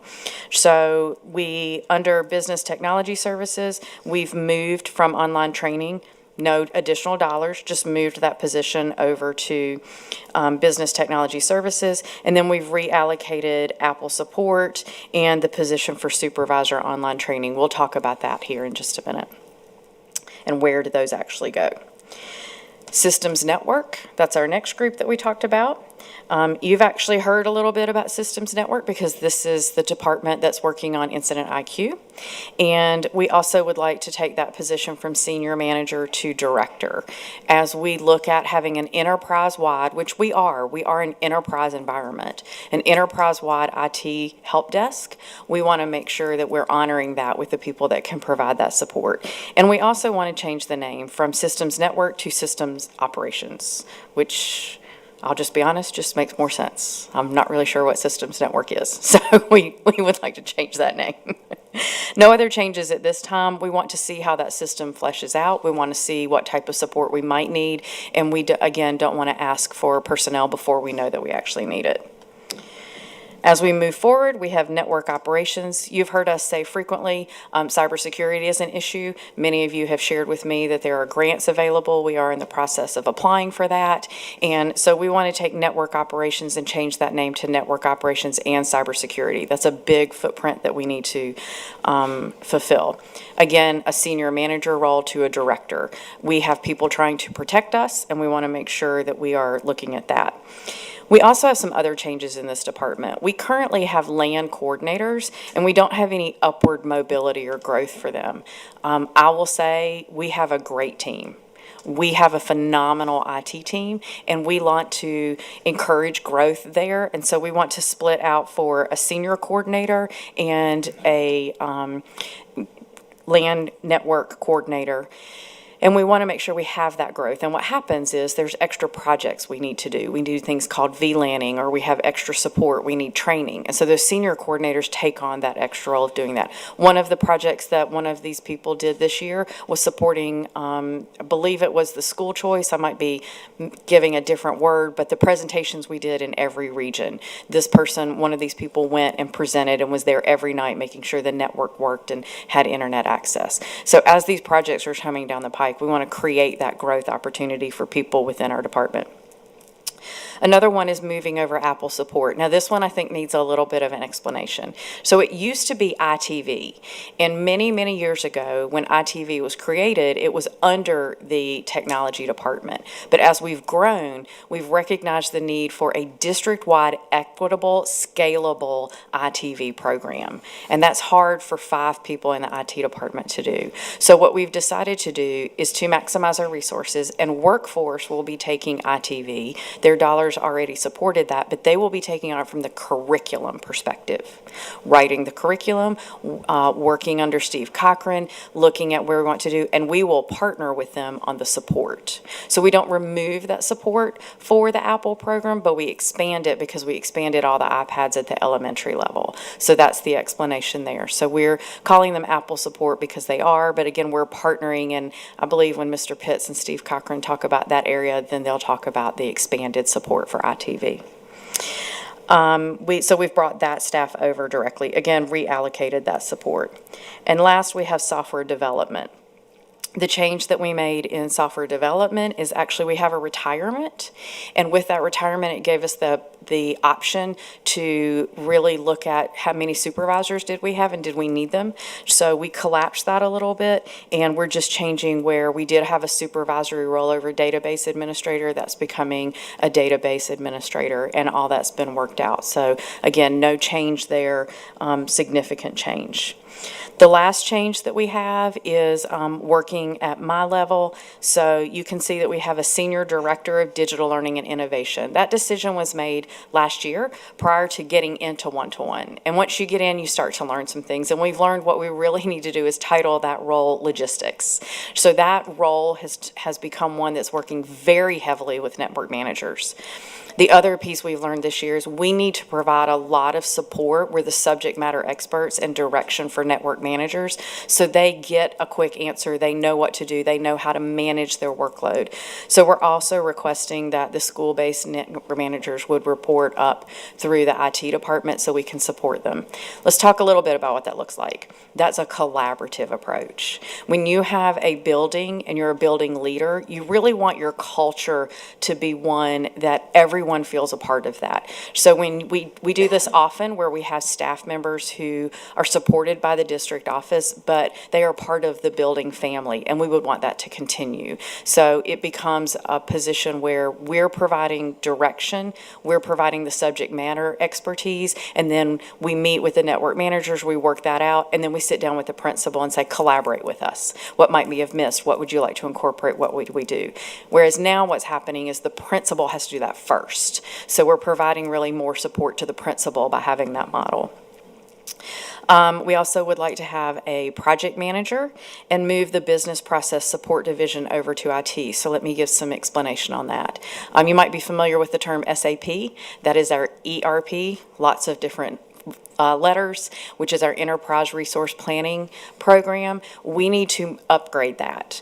The current program that we're on will expire in 2027. Takes us a little while to upgrade. And so the business analysts, which are the business process support, would be working with us, and they can work collaboratively with IT. This is a pretty standard model where business analysts are in the IT department, and they're making sure we have documentation, IT governance, and working together, especially to upgrade an ERP system, because that takes quite a bit of work. And the project manager is the person that keeps us all on track and makes sure that we meet our deadlines and we know what they are. So that's the point of that position. And with that, I will turn it over to any questions. Mr. Hyde? Chair Wyatt. Thank you. I'm an ITV kid, so I have questions about ITV, which I'm sure doesn't surprise anyone. Just curious, because not all of we have ITV at every school, but not all of those programs are academies, especially at the elementary school level, obviously. How will that look as under the academies model? And this may be more of a question for Jason than for you, Ann. I'm sorry. So I've worked collaboratively with Steve Cochran since it will be under workforce, and we will continue with that model that all of them will be supported, but we want to be more systemic, and we want to be able to go in, and while my staff might be problem solving or supporting the technology, we really need a strategic person to go in and counsel and work with them on how we're going to grow those, and that's really where he will be coming.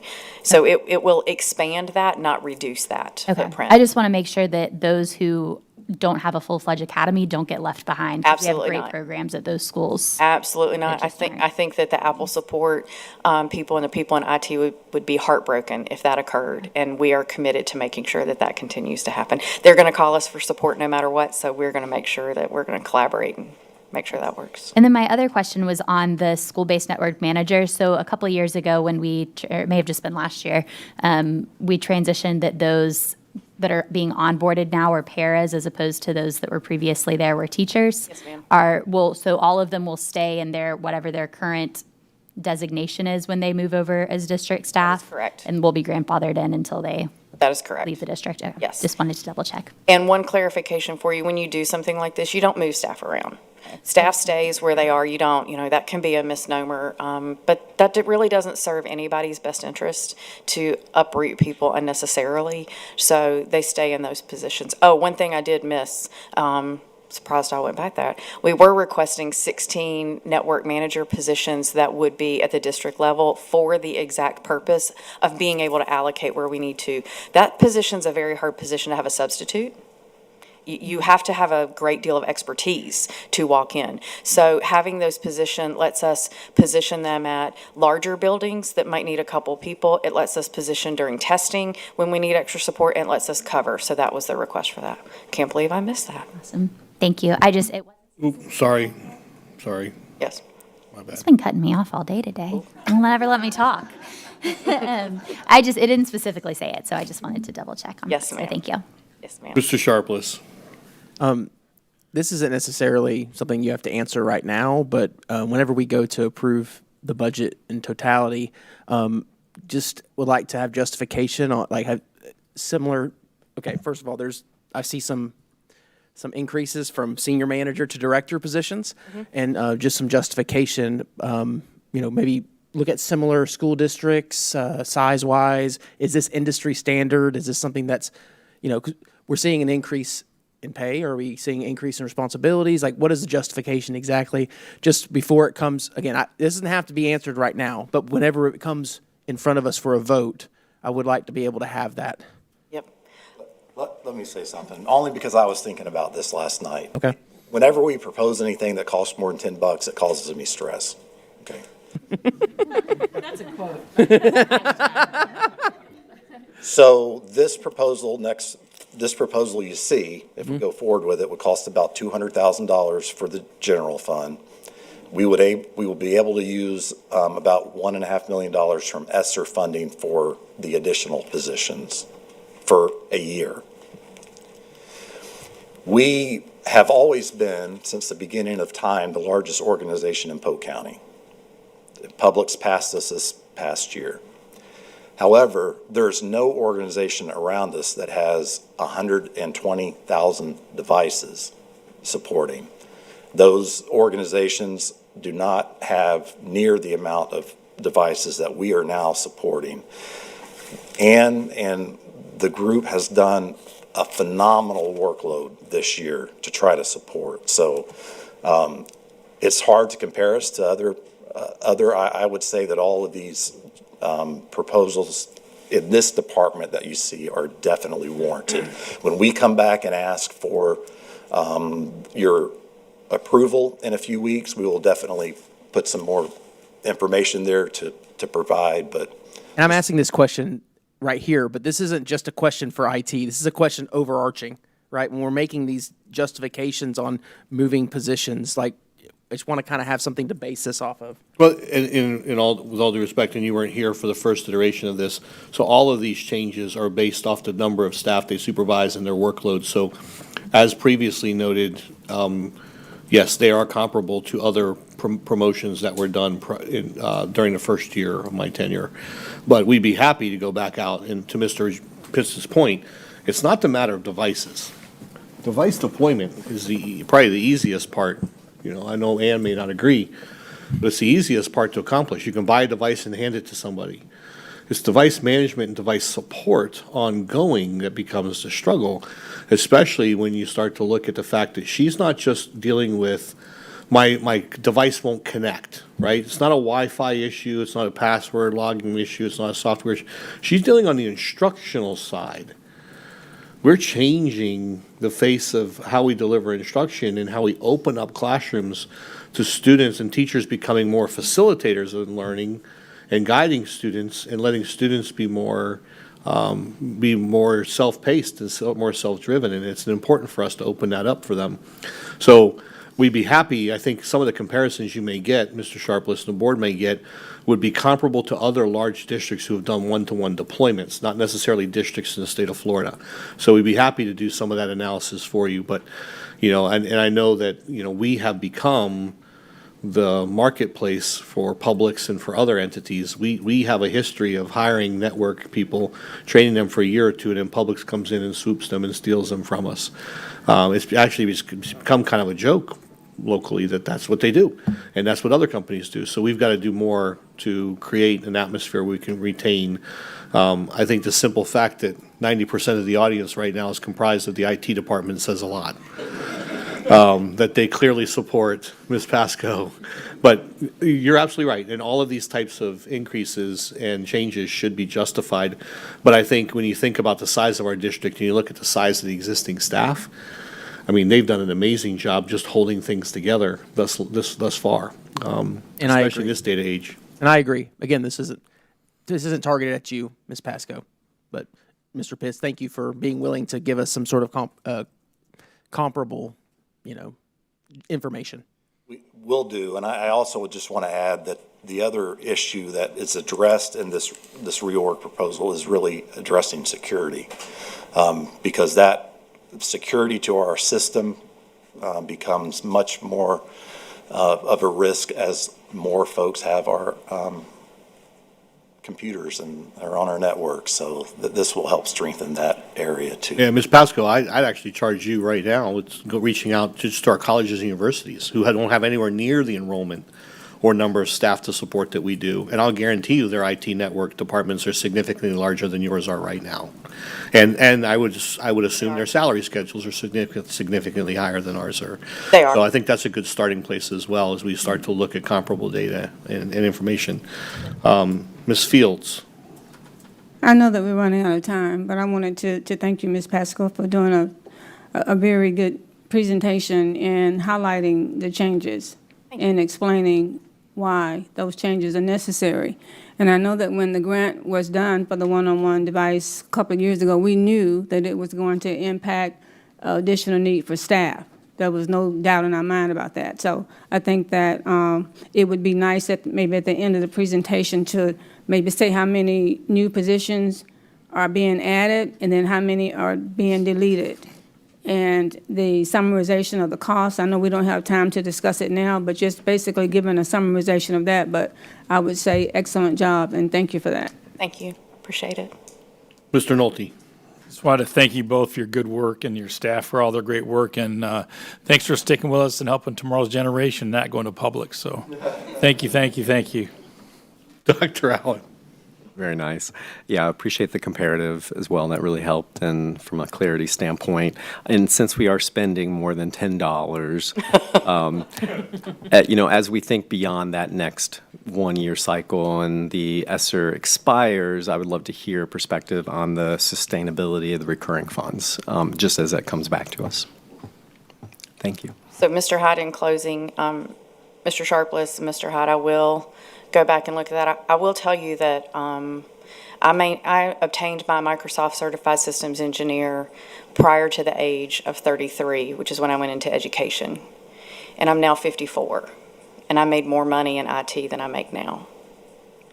And I am confident, 100% confident, that the salaries that we're asking for you, for the staff, who Mr. Hyde is correct is in the audience, you're going to find is actually very low compared to what they could get outside. I will also share, if Mr. Hyde will permit, January of 2021, I said to my husband, I can't do this anymore. It's time for me to leave education, and I need to go home. And home for me is North Carolina. I left there when I was 37. And it did come about that I was given an opportunity to apply for a position here and got to meet Mr. Pitts and Ms. Jenkins. And I have told my staff since July, I didn't realize home was going to be coming to Polk County. So I will tell you this. My staff told me that it takes a good director, a director of the symphony, to do what we've done. I will tell you, you have no music without the staff. And without those people in the area that you see out here, we would not have one-to-one. They have worked tirelessly since I started in July 1. One of them said, "Oh, is that your work wife calling again at 9:30? There is not a time that I have not been able to get them. And here's what they say. Well, we've never done this before, and we're not sure how, but we're going to make it work. So I have to take this opportunity to tell you that you have no idea how blessed Polk County is to have this IT department. Thank you.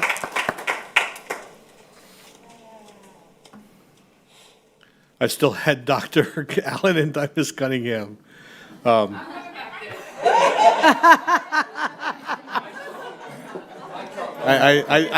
wanted, I'm so sorry. I wanted to stop you, but you're on a roll. That's all right. I had to say it. Ms. Cunningham, I have you. You have me? Okay, great. I just want to follow you with saying, yes, we do not realize how blessed we are. All of us that work on computers and realize how insane it is for the little bit of time that we spend doing things and working. I can only imagine magnifying that 1,000-fold to what you all do for us, our staff and our students. Having a husband as a teacher, it's always about the IT. It's always about connectivity. It's always about getting a certain piece of equipment to work so that you can, in fact, teach your students whatever it is that you're going to be teaching. So, yes, you are so right. Having the right people, you can have the best widgets on earth, I've always said, but if you don't have the right people in the right seats working with you to make that happen, you have absolutely nothing at all. So I just want to say kudos to each of you in the audience, those who may be watching. We do recognize it. We do appreciate you while we're not with you day to day. And yes, I fully support the implementation. I fully support what I read. Thank you for updating the sheets last night, because I had called Superintendent Hyde and I was like, I want to look it over, but it's nowhere to be found. So it's okay. It doesn't matter whose fault. It doesn't matter. It doesn't matter. It happened. I got a chance to review it, and you are so appreciated for your dedication and the time and efforts that none of us see on a daily basis. So kudos to each of you. Thank you on behalf of really the students, because they're the ones that ultimately are going to benefit from every bit of work that you do and your hours that you spend. So thank you very much, Superintendent Hyde. Yeah, you are clear. Okay. Yes. Thanks. At this time, the next item before the board, Mr. Pitts, is there anything left under budget and staffing? We have a donation report, Madam Chair. We also have the December financial analysis. No presentations to follow. Any questions on either of those?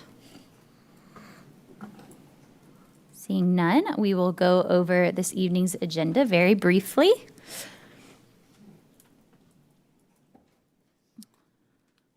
So we will have our opening items, and then special recognitions. Any questions on Section D, approval of minutes?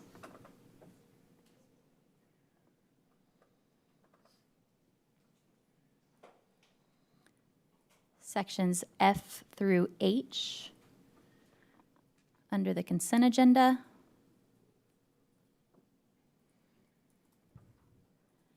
Sections I through K under the consent agenda.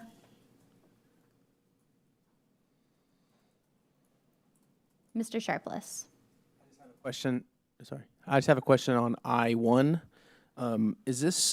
Are these discretionary competitive grants, just like the other ones we were talking about earlier? So is this already money put into the state budget from FDOE? I'm looking, give me one moment. I believe that one's. So I'm saying, will we get this if we apply? Is it one of those? Which item are we speaking of? I-1. The farm worker grant. I'll have to answer that question when we get to the actual board meeting. I do not see the representative from Mr. Cochran's office here who can answer that question for you. Okay, that's it. I do know that we have received this grant historically, so I would assume it's a renewal. Okay. This isn't a new grant, it's something renewal, but, okay. We have received this grant in the past. Thank you. Thank you, Mr. Sharpless. Any other questions on, I think we were I through K. Seeing none. Any questions on L through P?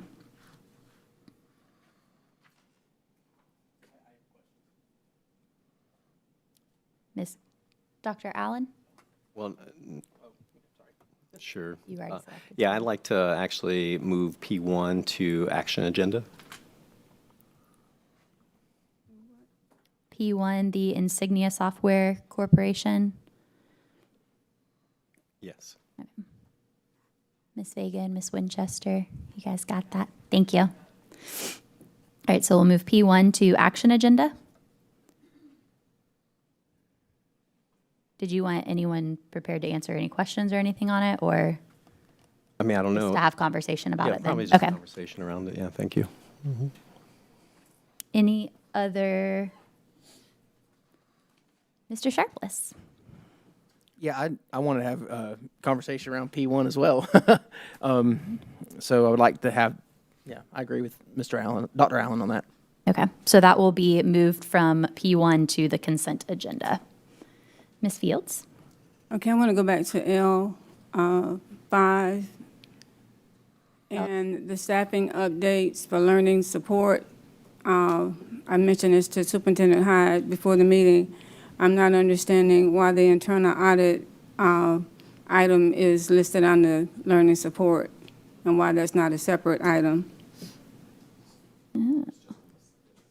Just a mistake. Okay, so Jason, come up to Can you the mic. come to the mic? We had transferred documents at the last work session over to this, so if you'd like us to separate those items out, we can separate them out, so. Yes, because, thank you for that. I mentioned to Superintendent before the meeting, I think all of you on the DS know that I wasn't here at the last board meeting because my brother passed away unexpectedly, and I have not had time to get a good understanding on the ESE piece that's being proposed, so I'm not going to be supporting that. But I do want to support the internal audit change, so. Okay, I don't know how that needs to be done. we can Can we- separate I don't want to those. vote against the consent agenda. So we need to separate those into two, and then the ESC move to action item agenda. Yes, that is what we will do. Okay. Thank you. Ms. Vega and Ms. Winchester, did you get that? Okay. Thank you, ma'am. I think that we had all staffing updates together last time is why it just was all still together.